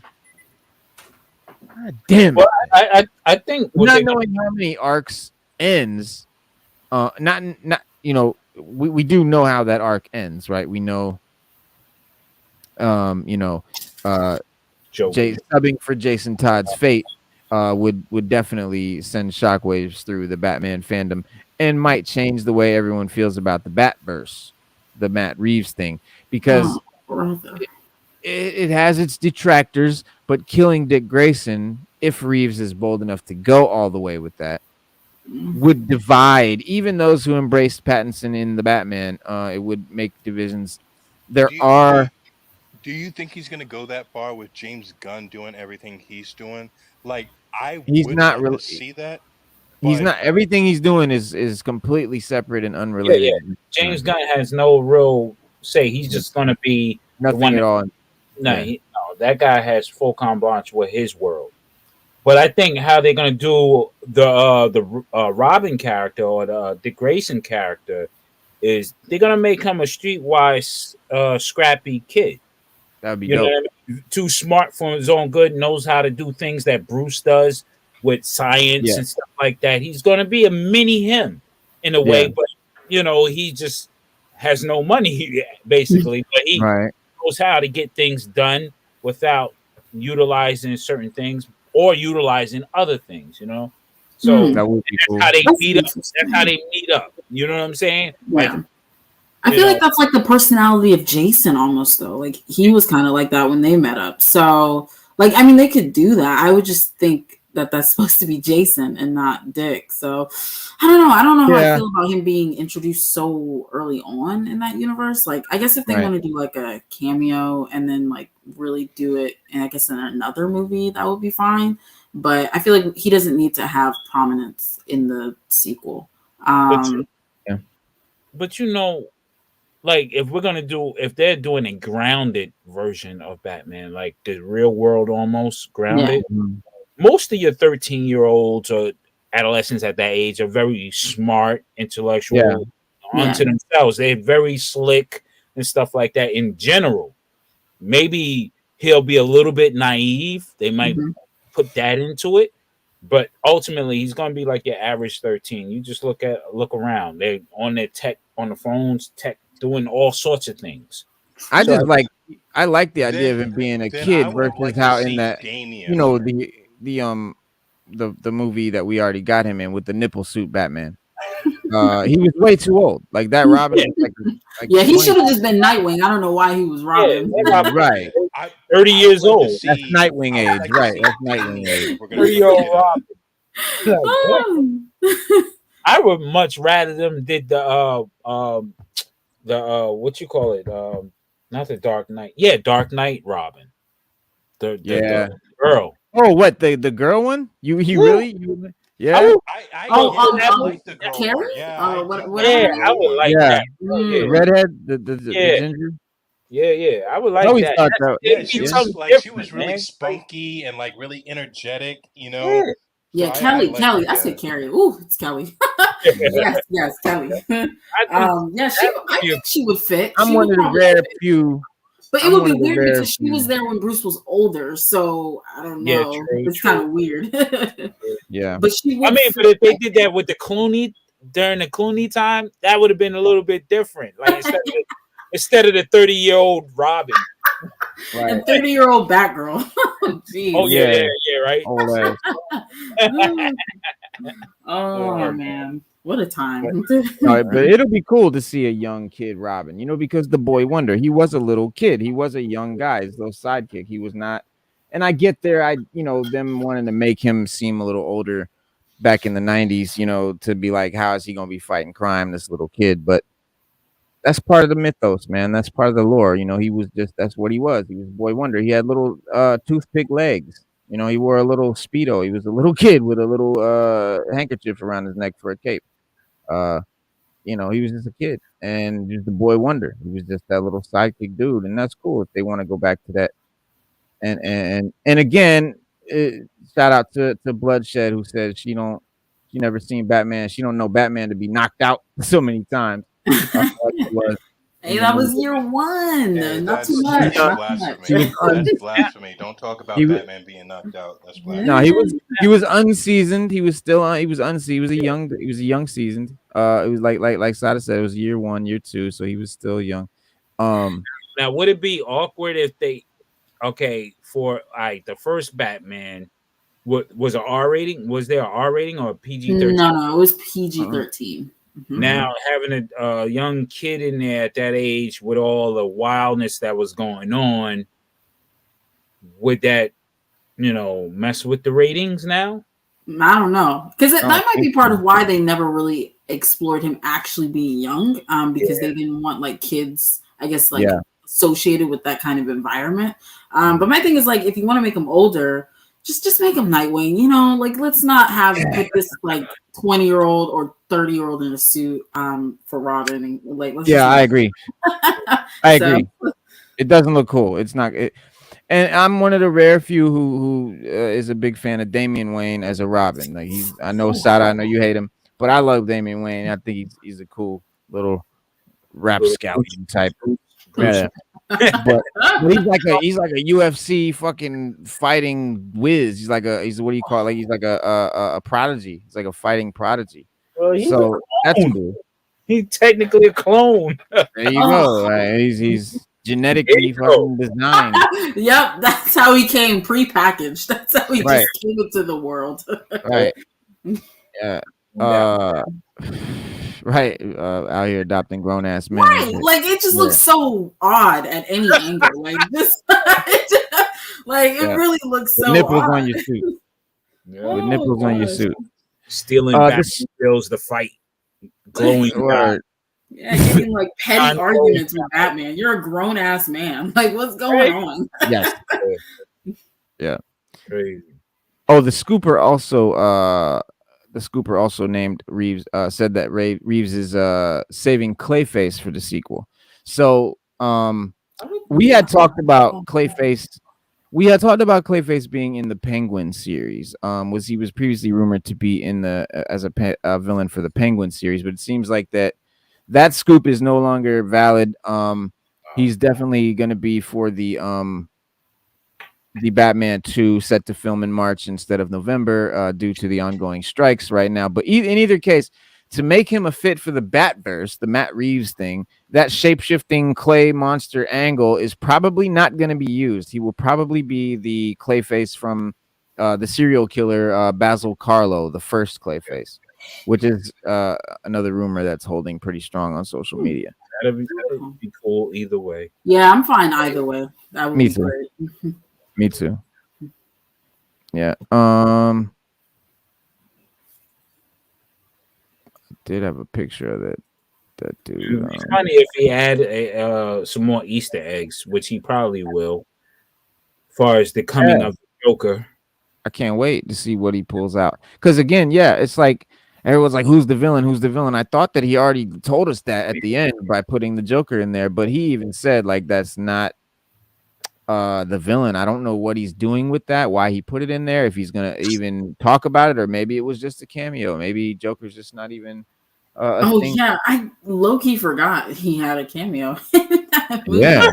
Oh, like look at that. They even put him in the colors of like the black and red, but no, it's Robin. It's just so bizarre. Like Yeah, man. That's not cool.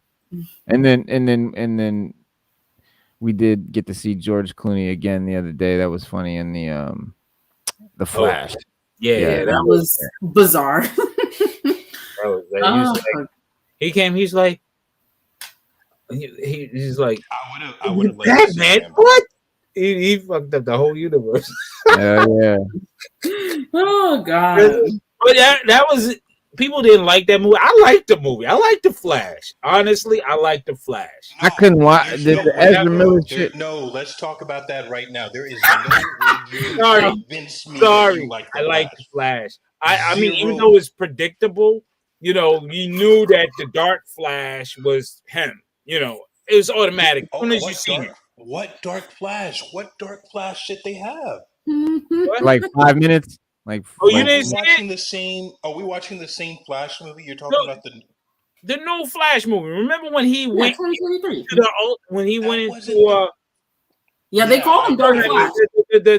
The whatever you want. I call him Dark Flash. That's what they call him. Yeah, he's Dark Flash or Black Flash or whatever. But yeah, that's now whether that's comic accurate or not. That was not.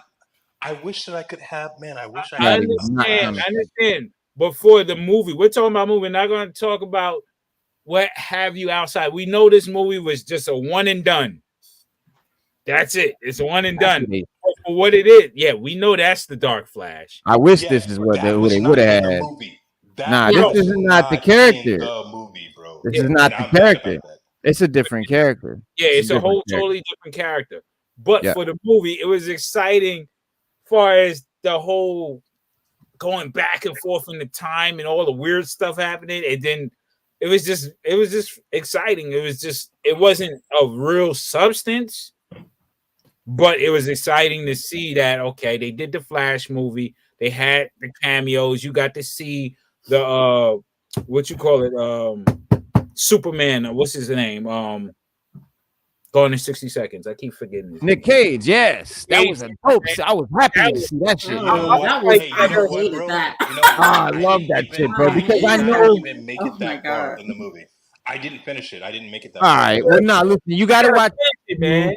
The Dark Flash. The Dark Flash stuff. He even had the first Christopher Reeves in there. Oh, I love how the Flash ran. Yes, that was fucking hilarious, bro. I actually had me dying. Like he ran like he was like flicking somebody off, I guess. Like this is how he ran. What run is that?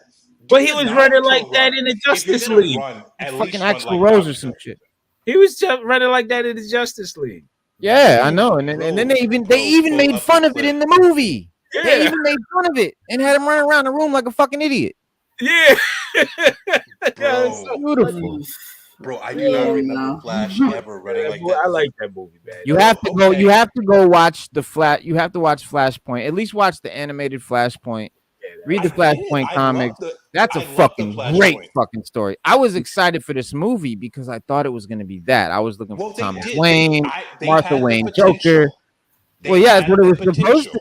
Well, that's what it was built. I mean, it started out as a Flashpoint adaptation, but it went way the fuck somewhere else.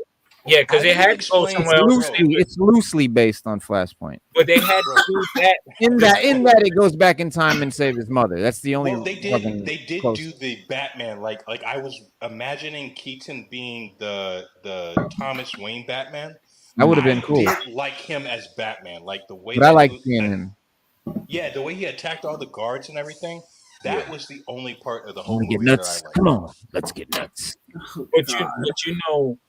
They had to do that because they were killing off the Snyderverse at that Which is so like when you base your whole movie on the premise of just reset, not even like building up to something as monumental as Flashpoint. For me, I was like, I already knew this is gonna be a flop failure, and for me, I was like, okay, this is as bad as I expected it to be. But it's just like I watched it, I'm moving on. Yeah. Whatever. Let's just be done with this. Like, bro, how do you explain at the very beginning when, I'm hungry, I have to eat in order to move faster, and that's the only time they even said it throughout the whole 2 hours of the movie. Like, bro, he eats, and then his little watch hand or whatever's on his hand, powers up. Bro, that scene just broke my heart. Barry Allen don't act like that. God damn it. But Barry Allen is a fucking dude, a stoic dude. He's like a guy. Remember in the Justice League, he acted more like a Wally West. Okay, he had to eat. He told Batman, "He's going for pizza." But it was funny though. It was funny. It wasn't like, I got to eat to run faster. It was funny because he's constantly eating. Throughout the rest of the movie, old boy doesn't eat except the spaghetti Batman pizza. Yeah, he doesn't really eat like that. He doesn't eat. Come on. But then, I mean, if you look at Flash in the anime, he goes back and forth with Green Lantern, always hitting shots at each other, taking shots at each other. So, he's a clown as well. He's like, you dish it out, I'll dish it out. Yeah. I just think when they always do live action, they always try to pull his personality from Wally West. Like, it's always like inherently, he's acting like Wally West. And then, God forbid, you actually want to include Wally West. It's like, how are we going to, make his personality work? We put that in the Barry. No, exactly. Bro, I did not like the fact that they tried to fit in so many different references. Okay, so like when he goes back and he rescues his mom and the other Barry or whatever teams up with them and they go and to his flat area, like his flat, Barry's flat with his friends, and they all, I don't know, it was like so worthless. It's like, yes, baby. Yeah. But you got him trained. You see him, yes, baby.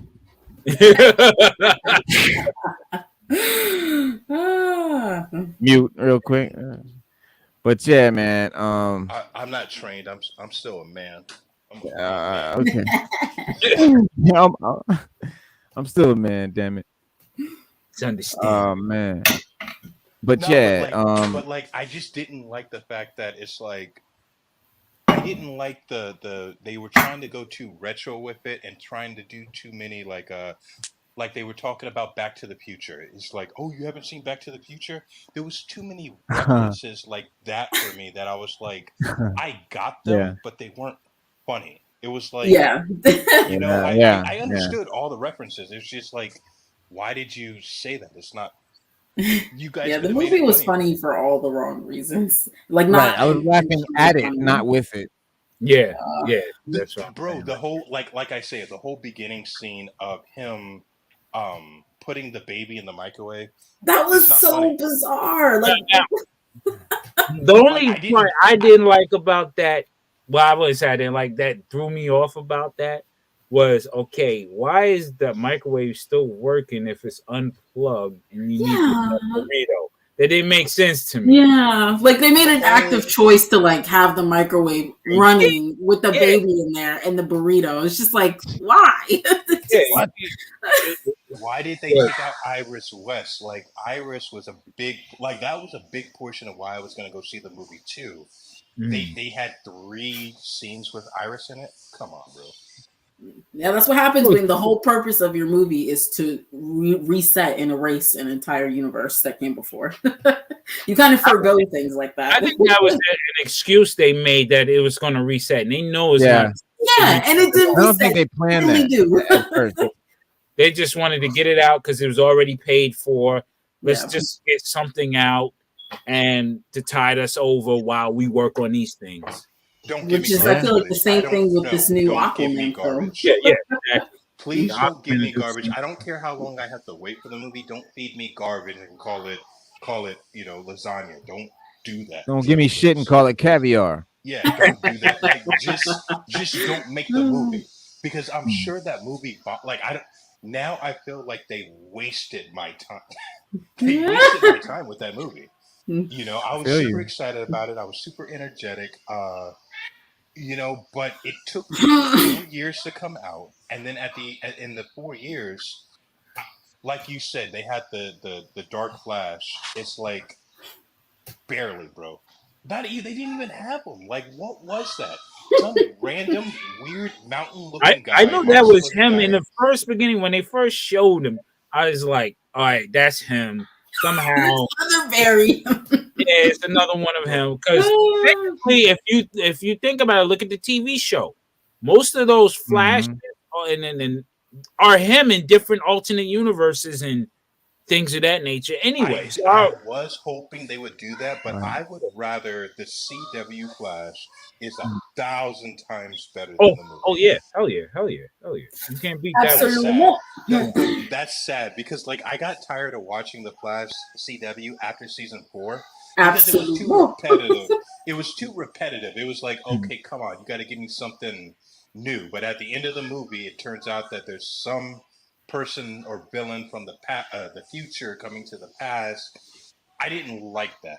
But at the end of the day, I would rather that than what garbage Flashpoint was. Sorry. Oh. Yeah, this is Oh, and pretty you're dope here. you're It's entitled 10. to your opinion, like you are, like.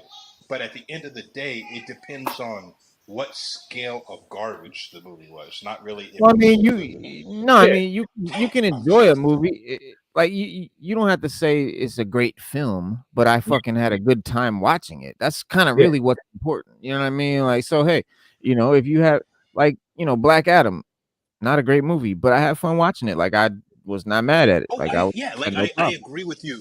That part I agree with you. It wasn't a good movie, but I did enjoy watching it. So I'll agree with you on that. Yeah, absolutely. Um, but this right here is 10 DC comic events that need comebacks after Flashpoint Beyond. It's interesting because, like, I don't know, like Flashpoint was not done well. So what they need to say here is they need to just start fucking being more loyal to the fucking source material. That's all they need to do. But DC Comics has revisited Flashpoint and Crisis on Infinite Earths, which I guess they did in the WB. Right? Yeah. I don't watch the WB. Um, Wait, say it and again. I'm sorry. You They said did Crisis on Infinite Earths. yeah, they did the Crisis. Yeah. yeah, Yeah, they've done a and lot. It's all animated. And it if you want to No, watch it, you no, can catch in it live up action. on. Live yeah, Yeah, the action. live live action on action. CW. They did the Crisis with the Legends of Tomorrow and Right. Flash Yeah, they and the did. Okay. Yeah, Arrowverse. yeah, yeah. They did. They did all that crossover and where what you call it had to die, and it was just crazy. Yeah, And these are Bibble was supposed to be a lantern and shit. It was just crazy. Yeah, this is Underworld Unleashed. See, we do this show, y'all. So this is DC Power Hour, and the reason I started doing this show is because I'm not a DC guy. Like I'm not a big fan of DC. I don't read a lot of DC. Batman was the only DC character that I really knew a lot about. Yeah. And so somebody was watching, a friend of mine, shout out to my man Sever. He was on here and he was like, "Yo, how come you guys hate DC?" And I'm like, "What do you mean?" He's like, "Yeah, you and Stu, y'all hate DC." And I'm like, "What?" And I was like, I picked up this big short box full of comics, and I'm like, "This is all DC. Like, what are you talking about?" But he's like, "Yeah, but it's like probably all Batman, right?" And I was like, "Yeah, it is all Batman." Like, he's like, "Yeah." He's like, but, and I was like, "But I don't hate it though. Like, I want to know more about it." And I was like, "You know what, bro?" I said, he's like, "No, because you guys never talk about DC, and if you do, it's Batman." And I said, "Well." I said, "You're right." I said, "Matter of fact, man," I said, "in light of what you're saying right now, I'm just going to do a whole show where all we talk about is DC and not just Batman." And so I want to do the show to learn a lot about DC because I feel like we learn a lot when we talking and chopping it up and definitely learn a lot. So I don't know a lot of these stories, but Underworld Unleashed, this one right here, this dude looking like fucking Onslaught with the big ass shoulder cape shit. But it says this 90s crossover saw several major DC villains make deals with Neron, the devil of the DC universe. I guess that's him, Neron. And though these deals were double-sided upgrades, their implications weren't always explored afterward, and this stemmed from involving such prominent villains. A new Underworld Unleashed can continue the same concept, but by highlighting more overlooked villains, foes who've never come popular are the perfect patsies for Neuron's manipulations. From there, the new event or miniseries might deal with these villains' psyches now that they have power, while showing the hero's response to these changes. That's interesting. Yeah, but again, I don't know this storyline. You guys know this on Underworld Unleashed? Any of you guys know this? Nah. No, I'm actually It's curious like, a little bit. just like old boy said, I stick with Batman. Right. Because But it's everything so else, much dope shit, bro. Like the Green Lantern shit is fucking dope. Like the yeah. whole Flash mythos is cool. Like it's a lot of cool shit in DC that I was There neglecting, is. man. And yeah, and I don't want to neglect it anymore because it's a cool, and I like darker shit, so it would make sense because DC has a lot of their stuff is more darker, and But- that's what I'm into. What are you gonna say? Oh, I was just saying with DC, I mean, a lot of those characters are like redundant to me. Mhm. Like the Lanterns, for the most part. Like Hal Jordan was supposed to be the only human Lantern in my eyes, right? Mm. Like in the beginning, when I Right, was right. reading comics. Okay, that's the only Lantern. So there's one of him, Yeah. cool. But now it comes out like this. How many human lanterns? How many rings you given to Earthlings to patrol Right. sectors? But I think there was a technically, reason why they gave it to this other human. It was like a fluke or something, or yeah, because it's like there's only 7 human lanterns, but their galaxy protection is a lot larger than it is. That's why they quote unquote given more humans rings. But at the end of the no. But day, why a would they lot of give them, more humans rings when they because of only? the because But of the isn't it? amount of space of that they have, their sector has to cover. But Like what their about sector so? is So are there other lanterns that there's multiple of that species? Because I no, thought there they was only one usually of each only species. yeah, there's now, usually only one species. See, And exactly. what gets that's confused too is the fact that lanterns come in lanterns come in different time periods too. So some of the lanterns made it are from already. like the Legion of Superheroes, Cool. or lantern Yeah, of JLA, you know Justice right. League, Justice Society, Lantern. I understand. Yeah. So I mean, I like they don't understand. really have a lot of human lanterns because a lot of them are aliens too that happen Didn't I to already be give in it the to you? same like universe as, if that That was makes like a couple sense. hours ago. But I'm saying it from a point of view. Okay, now how many ethnicities of lanterns are there as humans? Like, what can we just keep one lantern for Earth? Period. Right? I But I agree. understand Like I agree with you. as a business, they needed those different ethnicities to sell comics. All right. You know what I mean? So you got the Yeah, guy I Gardner. You agree got with you. Like you shouldn't have 8 Batmans. Like you should just have one Batman, But Well, it's funny. It's like if the humans got to cover this big sector, like why? Why do humans have to cover this big sector when it's only one Earth? It's only one place where there are humans, no, and is where there's other there's species, this there's only one of each. yeah, but the sector is millions of miles large. But It's why? it's Why not humans? just Why do humans have a big sector and every other species is just one? oh, that too. Okay, because the amount also this is the amount of villains that come to Earth. The Lantern said it's Okay. got so many villains coming to Earth. We're gonna put more lanterns here to guard it. But the sector See, is not no. just the Milky Way. It's Well, that's valid though, because yeah, in Marvel, even in Marvel, they say that Earth is like a hotbed. It's like a magnet for superhero, super beings, and all of this shit. Because there's more super beings on Earth than any other place.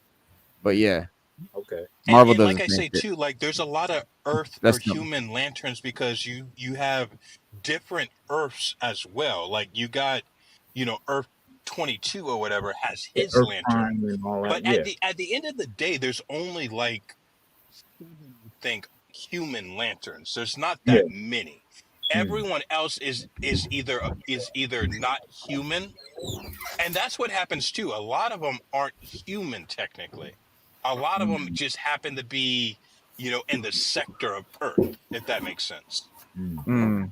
Then we also have speedsters. Like it's just Right. it's just redundant.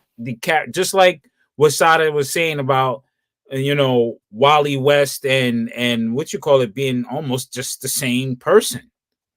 Like, you know what I mean? So if you got I can't tell the difference. Like, yeah, I can't tell the difference what I'm saying? between So if you Barry got and Wally. these speedsters having the same traits and the same, like, why is there a need for that? You know what I mean? Like, that's why I never got really heavy into DC like that. It's too redundant on the characters. I see what you mean by that. But for me, I always thought DC was more corny. Like I thought it was more cheesy. Like I thought because like I thought their superheroes were just like superhero. You know what I mean? Like that kind of shit. Like Superman. And like that was like Marvel was more like, like I'm a guy wearing a trench coat with a hat, like that kind of shit. Like that's how I kind of, but that was wrong. Like that is wrong. It's not really the case. You have a good point because Super Friends was just like that. Yeah. Today on Super Friends. When I was a little kid, that's how it was. Right. That's how I saw it.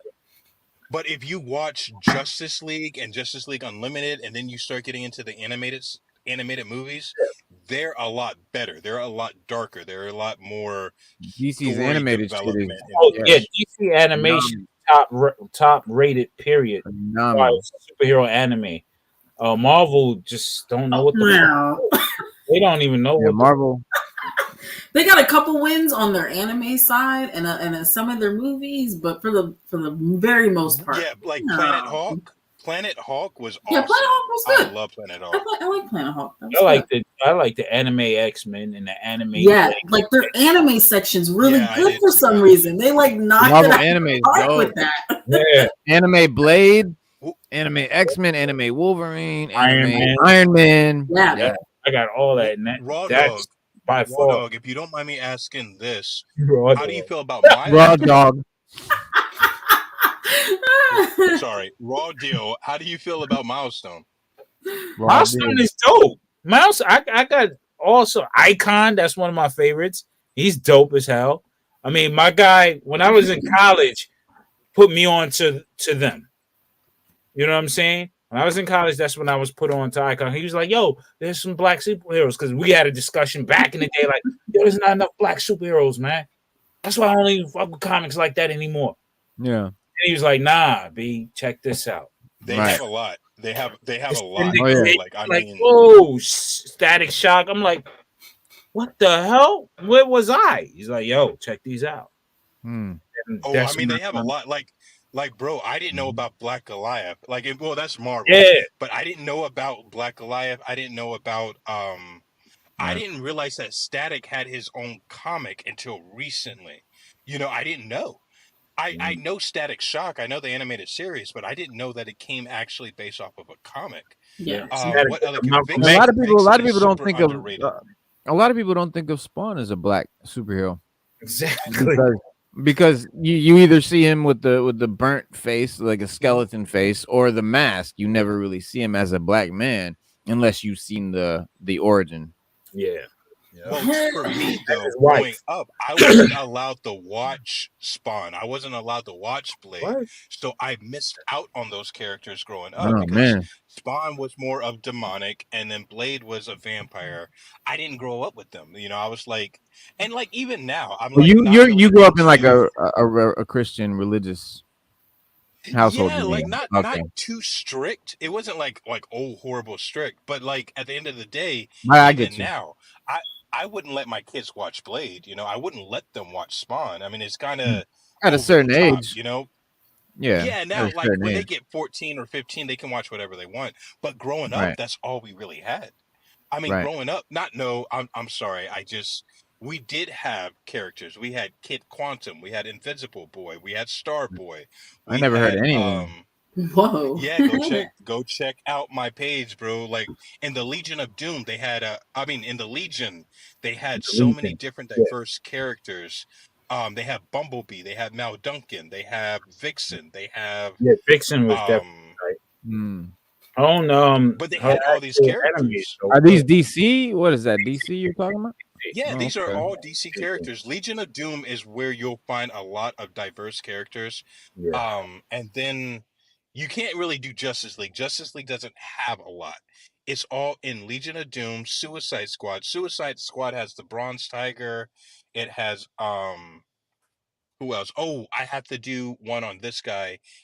yeah. I Black forgot his Lightning name. is in Super Friends. Black Super Lightning. Friends. Yep.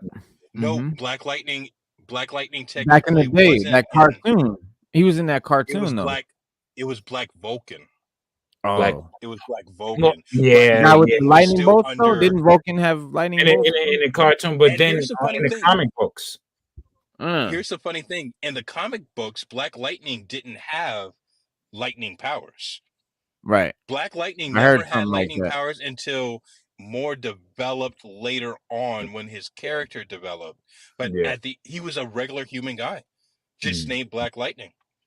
With a cool Black '70s. Vulcan had more, yeah, he had more hero powers, you know, lightning powers, being able to like, control his body and move fast. But that was Black Vulcan. And his character never got any development after Super Friends. Mm. Yeah, yeah. That's weird. No. They Interesting. had other black characters as well. Black Manta was actually introduced as a black villain early on in the comics. Isn't he black Um, in the movie? Mm-hmm. Yeah, yeah, but like, see, that's what makes me upset about not upset, but like, that's what kind of I wanted to see more in the Aquaman movie is the fact that they had literally 30 seconds of his character's screen time, and that was it. Like, Well, Black that's how. Manta is Yeah. huge in Aquaman. Like, Right. he's Yeah, he huge. is. He's his big. He's like his big villain. Yeah. He's like Oh, you Joker or guys got to something. go check out.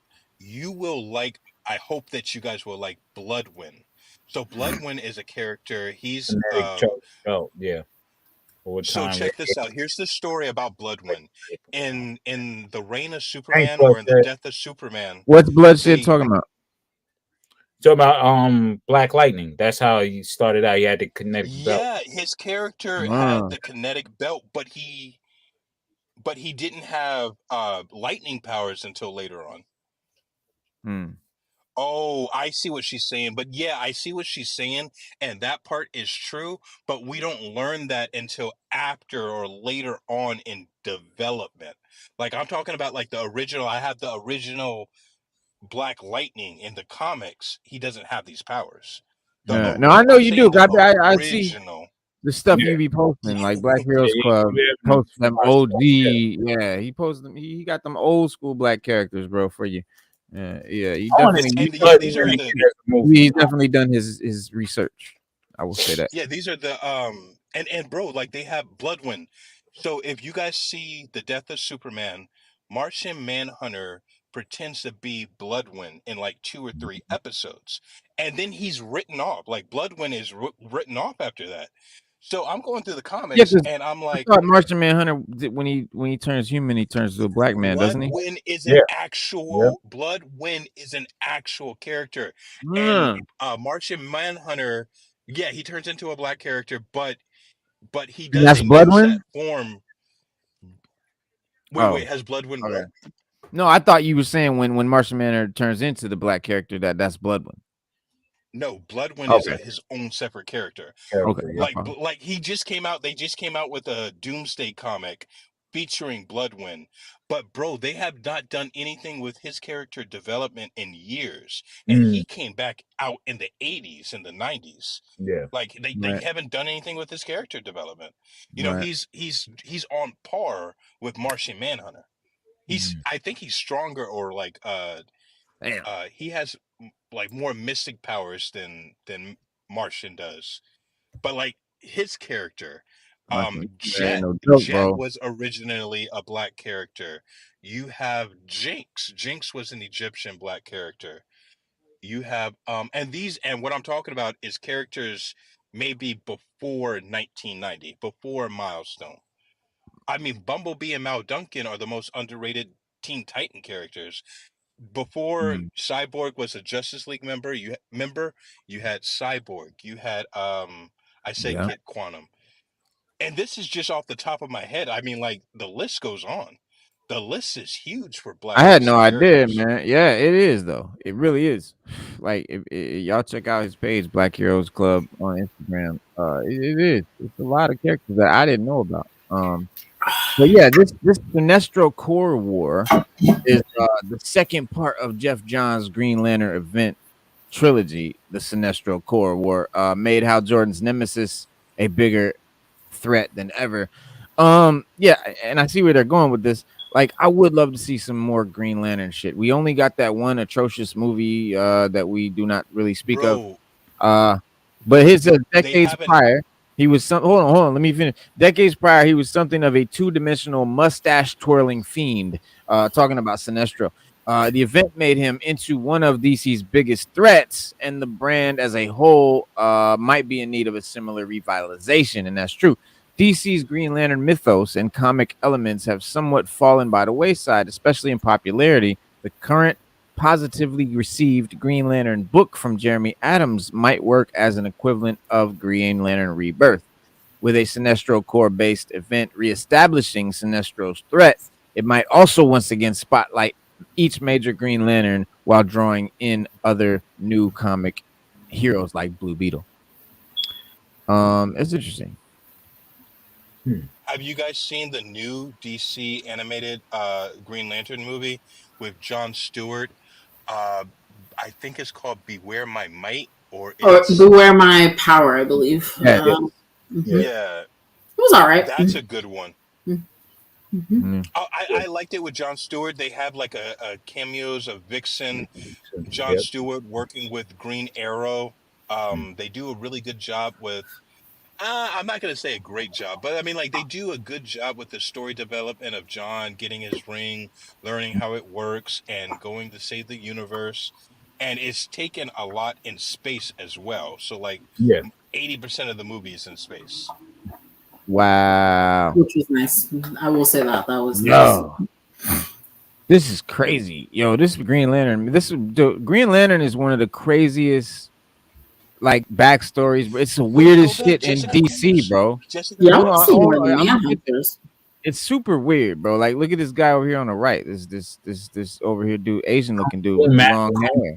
Master Green Lantern. Word. It says the Green Lantern mythos is one of the most developed and complex corners of any comic book universe. Since the Golden Age, the mantle has become one of the most shared superhero identities in existence, numbering more than 3,000 throughout the universe. Throughout that time, many heroes don the mantle have contributed to one of the best superhero histories of any superhero in comics. The Green Lantern has been around since 1940, but has changed substantially since the Silver Age reinvention traded magic for science fiction and cosmic adventure. Since 2005, Green Lantern has been one of DC's biggest characters. In the last 18 years, have taken the world building into new heights. Even today, key aspects of the character's lore get updated and added, continuing arguably the best superhero legacy in print. Yeah, that's a bold statement, but here is Jessica Cruz's yeah, Earth 3 ring. I She love was her. the best. She got that People do. domino. Latinx, she's the first. Yeah, She's the eye. like, when you talk about Latinx, like, That's dope. she's the first Latinx Green Lantern, and I want to say she's one of the first female featured Latinos in DC Comics. Like, that's how awesome it is. She's the first. Yeah. I want to say she's the first. Wow. I mean, it's possible. I don't know. I don't know. It says she was the best change to the Green Lantern Corps to come out of the New 52. So I guess she's from the New 52. However, unlike her fellow Lanterns, Cruz wasn't chosen by one of the Owen rings of Prime Earth. Instead, she was sought out by power rings from the Crime Syndicate's world of Earth 3. So if y'all know the Crime Syndicate, that's a dope multiverse where the Justice League are like a mafia. Yeah. There's like Superman's like a Dawn and shit. Like we were saying earlier, like that's why there's so many human lanterns. Like just with that statement right there. Right. They come from different universes and sectors, and our sector is one of the biggest too. Like I don't know how to explain Yeah, it. that's Like but our well, sector covers more than the Milky Way. right. Well, I mean, Yeah, having Jessica Cruz, from another whatever, that's just, we hear about all the human lanterns. Like, yeah, there might be one of each species, but if we were of that planet, we'd be reading comic books about all the different multiverses of that species. So we would see, 8 Green Lanterns then too. If you look at it that way. But this is that dude, the first chronological human lantern. So he's not the first to ever be, told, but in the lore, this is the first guy to be a lantern, I guess. In modern DC, many humans have wielded the Green Lantern power ring. However, a long forgotten miniseries revealed that the first human lantern, Zhong Li of China, created by Doug Munch and Paul Galassi. He was given the ring after he was given a ring rather than it finding him after the death of another. Zhong Li began life as a monk who used the power ring to liberate his people from a tyrannical emperor. It's unclear how many human lanterns there were before Zhong Li and how Jordan and Zhong Li used his ring in a mystical way as a champion of his people rather than as a member of the Corps. Man, that shit sounds fucking dope. Dog, I love that kind of shit. I'm gonna feature him. In I'm gonna Chinese, feature him on my page, bro, a He fucking kinda Buddhist look like monk, a he kinda Buddhist monk fighting the fucking emperor and his he army, really bro. dressed like how Bruce Lee was dressed in his Shaw Brothers test shots. Yes. See, a lot of motherfuckers don't even know about that shit, but that's exactly what he's designed as. A Yep. lot of people don't even know Bruce Lee did them. Test shots. Yeah, headshots, right? Yep. Long hair and shit. Yep, Yeah. that's dope. That's dope. A lot of people don't know about that. That's a good reference. John Stewart's Godhood. That would be Wow. the new God's form of one of the most. I mean, this is dope. John Stewart's Godhood. That in and of itself is a dope concept. Just the implications. And then I do love when superheroes reach that sort of god level. Like I love like omega level mutants and shit. I love when they, I like seeing Superman when he's like a fucking god. You know what I mean? Not just like a farm boy with a cape on. Like I love that kind of shit. Not all the time. I don't want all my superheroes. Like I love Batman. I mean, it's Batman Day. We love the superheroes that are just people. But I do love a good story with some fucking god level shit. And this is definitely a good one. These beings created by Jack Kirby, who is the fucking goat of creating gods, by the way. He created all that shit. Dark Side, all that shit, all the new gods, all that. Yep. The Eternals, all that, right? So evolved from their proximity to the source of the edge of the universe in the cosmos, the so-called God Storm can help characters ascend to godhood. During Jeff Thorne's Green Lantern series, Oa was attacked and the central battery was destroyed, leaving the lanterns powerless. However, John Stewart harnessed the God Storm and ascended to new god status, powering the core. Though this has been revised, it's up to DC whether this will come back into play. So yeah, it's been changed. I mean, obviously, John Stewart is not still walking around as a god, but it was a dope storyline apparently, and I would definitely be down to see that adapted. Yeah. That would be something interesting. Oh yeah. Golden Age Green Lantern. So this guy is this is the magic Green Lantern, right? Before it was a science fiction thing and aliens and shit. The Green Lantern thing was a magic thing, the lantern and all that. And it says, like many DC heroes, Green Lantern had a very different look in the Golden Age. Rather than the way he looks is kind of how Bob Kane designed the original Batman. Yeah. So the original Batman looked similar to that, right? Kind of bright red colors, a goofy blonde hair. Yeah. Most DC superheroes looked like that back then with the capes. Right. Yeah, right. And they kind of went. So again, man, shout out to Bill Finger, man, for hooking us up with the bat. Bill Finger. You sound like a mobster for real. Word. Riley Fingers. Yeah. Word. I'm Bill Finger. But yeah, rather than being the space-based superhero cop readers know, Alan Scott was a magical hero whose power ring and lantern gave him abilities that mimic those of the regular lantern, with added abilities like phasing through matter.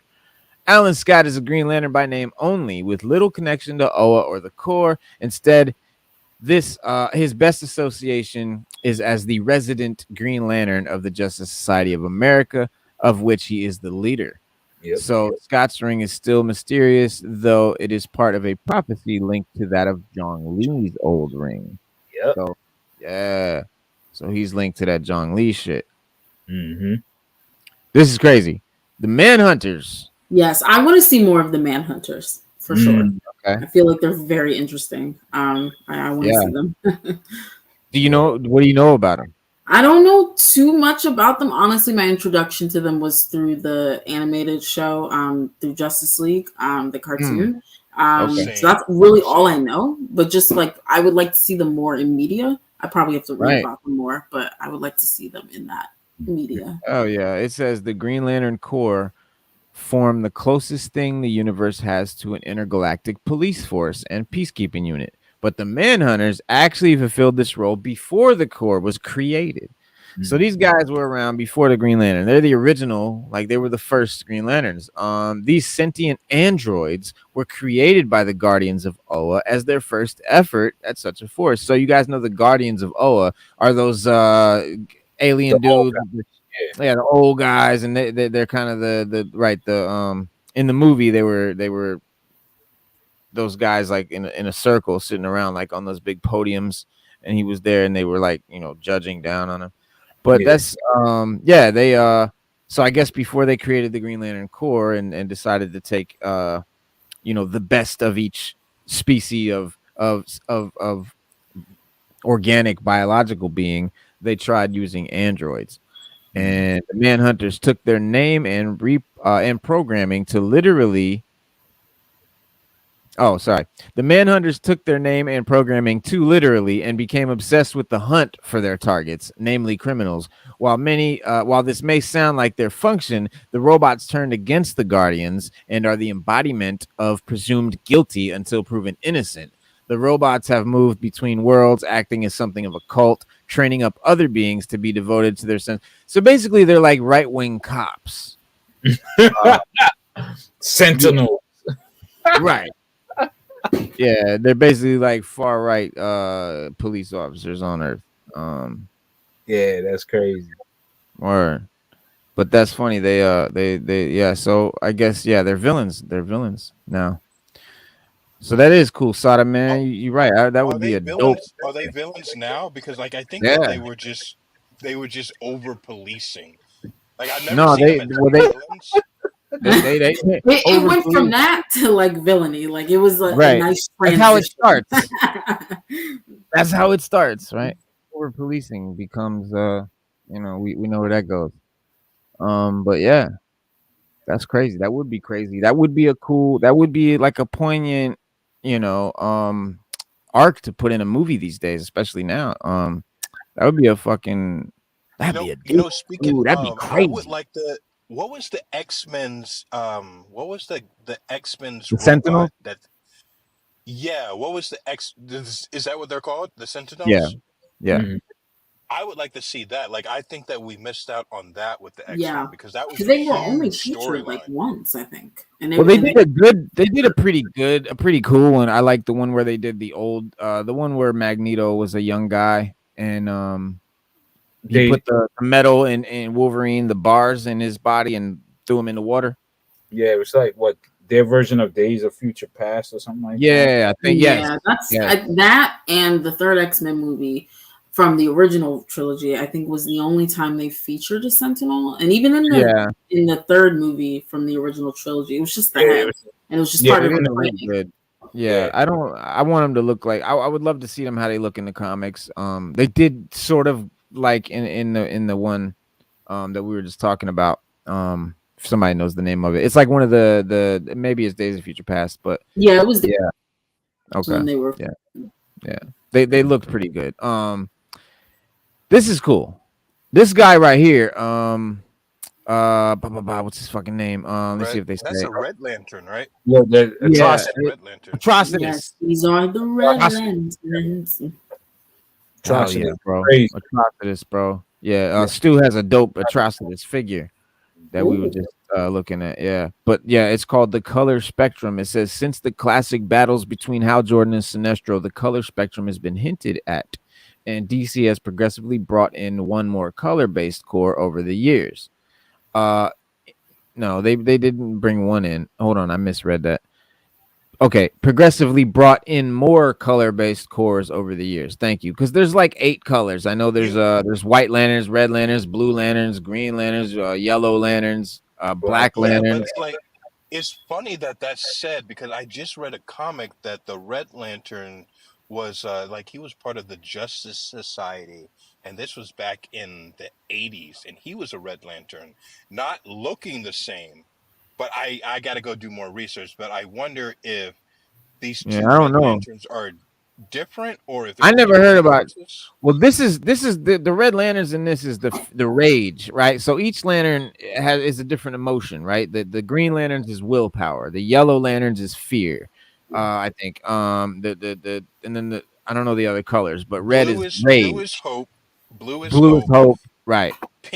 Pink is love, and not love. What is her name? It was heartbreak, I think, or love or heartbreak or something. Then they have the white Yeah, lantern, that is which is crazy. purity. They Yeah. have the black lantern, which all the Justice League get the black lantern, I think, That's and the that's the lantern of death, or death. death. So yeah, they got, what other ones am I missing? They got they don't have that many. No, there's only, maybe 7 or 8, something like that. But there's a dope I think there's 8 because there was a guy there's a storyline, I forget the name of it. It's pretty recent. I think it might be Blackest Day or Darkest Night, something like that.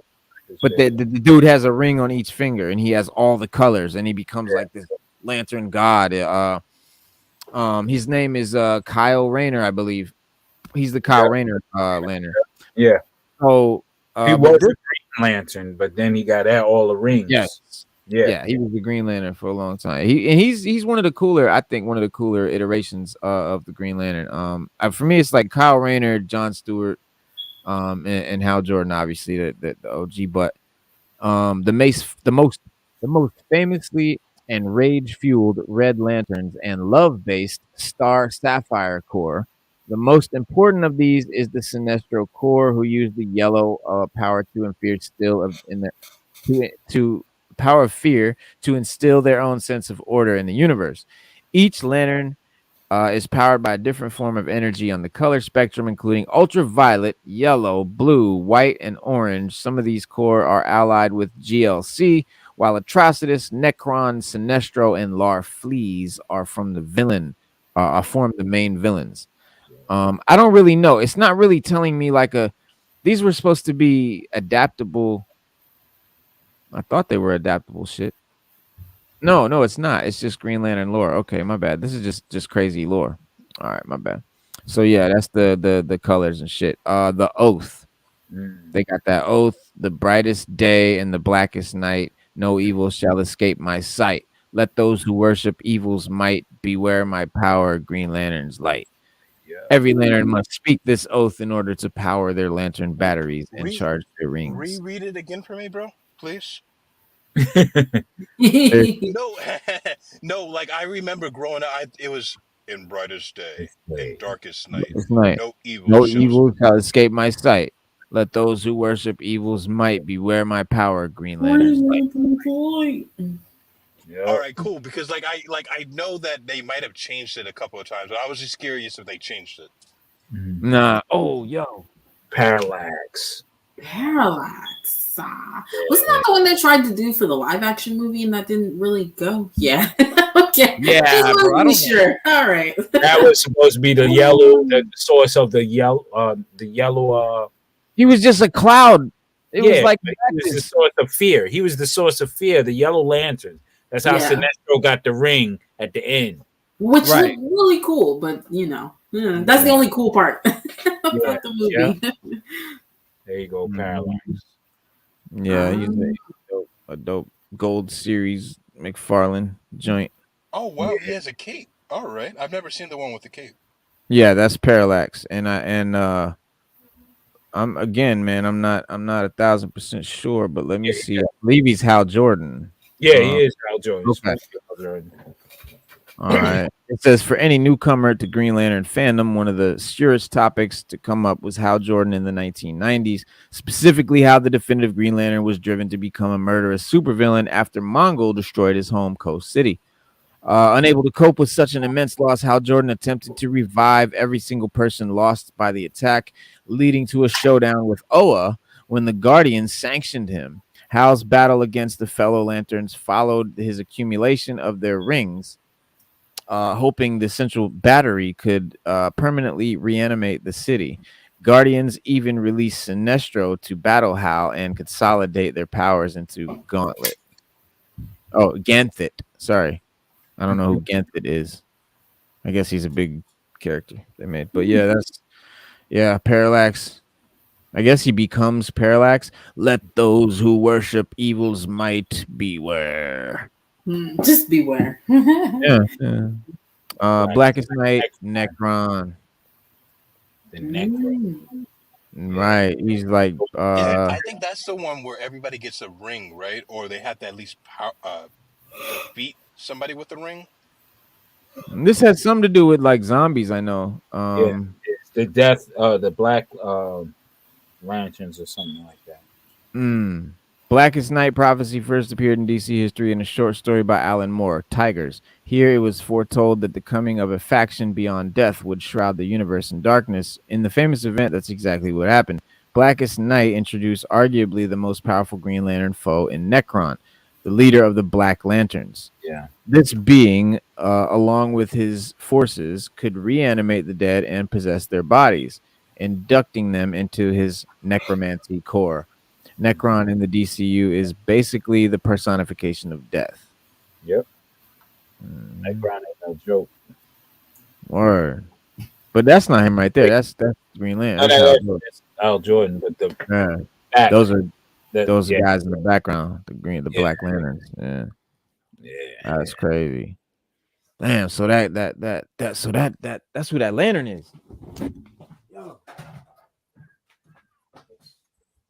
Bro, you guys got everything, man. I mean, you guys are making me feel some kind of way. Like, wow. That's who that kid is. I already showed you him earlier. Remember? That's the death, Dark Flash, the death, Word. the Necro Flash. Yeah. That's Yeah, got to be a all the black superheroes die, and then he brings them back to life to serve him. And his yeah. It's crazy stuff. That's crazy. Yeah, the lore is deep, man. They did not lie. The lore is fucking deep with Green Lantern, bro. It's crazy. Bro, I got so many figures I gotta put up after this show. Oh man. 1, 2, 3, 4, 5, 6, 7, 8, 9, 10, 11, 12, 13. I got like 15 figures that I took down and showed y'all. Like 12 other figures fell like dominoes on the shelf. I'm be fucking standing these figures up for like an hour after the show. But anyway, the Guardians of the Universe, that's them right there, the little blue dudes with the white hair. That's the Guardians. That's the guys that created the whole idea to police. Much about the Guardians of the Universe history is steeped in mystery. These immensely powerful beings aren't quite gods, at least not according to them, but they aren't far off either. Originating on the planet Maltus, they evolved as some of the earliest sentient beings in the universe. As the creators of the Green Lantern Corps, the Guardians of the Universe are an integral part of their lore. Some of the greatest minds in the universe. The Guardians devoted themselves to the betterment of the universe and existence, specifically through their bringing order to the cosmos.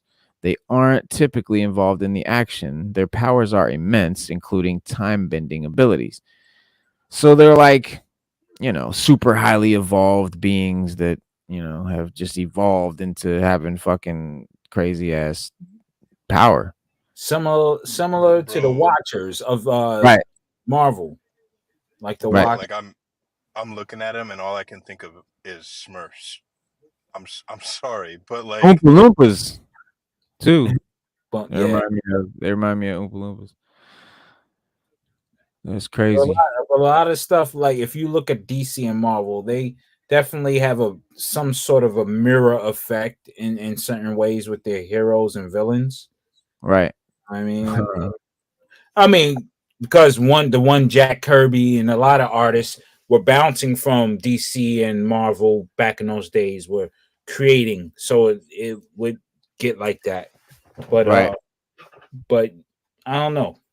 I always stick with Marvel because I mean I don't know, they're more fantastical. But DC is always Batman, and maybe if I go into any further with DC, it would be, I don't know, Swamp Thing. I like Yeah. Yeah, Swamp Thing is dope. I'm talking about earlier. I'm talking about early DC. I'm not talking about now or a very early DC. Right, the original Swamp Thing. Yeah, the horror comic. Yeah. Yeah. This is like this is what I was talking about. Like, you know, Superman, you know, way like super overpowered. Actually, that guy, he's named the Demolisher. Superman invented a new superhero persona to get away with brutalizing his villains. Ain't that some shit? Yeah, so even Superman want to let off some steam. He said, "Fuck it, now I'm the Demolisher." That's crazy. That's why I've never trusted Superman. I mean, like that scene right there is like, that's why Lex Luthor wants to kill him. That's why Lex wants to kill him. Lex is really a superhero. See, that's just because he doesn't like Superman. So anything from his POV, if he's against Superman, Lex is gonna be a hero in his eyes. That I understand. That's how. Nobody's a villain in their own eyes. Yeah, I see you. But no, real talk. Like, no one sees himself as the bad guy. I don't like his development. Like, I really like his, like somebody was saying, he's full of hope and he's charismatic. He's just a good, too goody two shoes for me. And like, I'll get Superman. stronger. Yeah, now I have heat vision. Now I have ice breath. Now I can spin my body so fast that I can make a tornado. Now I can run as fast as the Flash. Come on, bro. I mean, like, he's just a good boy from Krypton. And that's why Batman don't trust him. Yeah. He's a good boy. And Batman don't trust him. Because the reason why Batman truly don't trust Superman, because he can't believe someone is that good natured. Right. He knows it's something. It got to be something. Yeah, that's a good point. That's why I don't trust Nobody's that good. Nobody is that good. Yeah. So that's why he really truly don't trust him. All right, y'all. You know, it's 9:45. I do have to go before the store closes. We've been rocking for like 2 hours and 45 minutes. It's been a dope show. It is Batman Day. We kind of got way off topic. And I apologize, bro. Yeah. Happy Batman Day. Thank you, Sada. Because I would have been really mad if I'd have found out after this show got, ended. Because I really, last weekend, I thought we missed Batman Day. So my bad, man. But apologies to anybody who came here watching, looking for Ahsoka and all of that. We're going to do that Monday. So come back Monday, 7 p.m. We're going to get into Ahsoka, Star Wars, all of that good stuff. And every Monday and every Saturday, we're going to be here at 7 p.m. Guys, go hit that like button if you didn't do it yet, please, and leave a comment. It does really help the channel out. We really appreciate it, man. So other than that, y'all, peace. Peace. Thank you for having me. Peace. Indeed.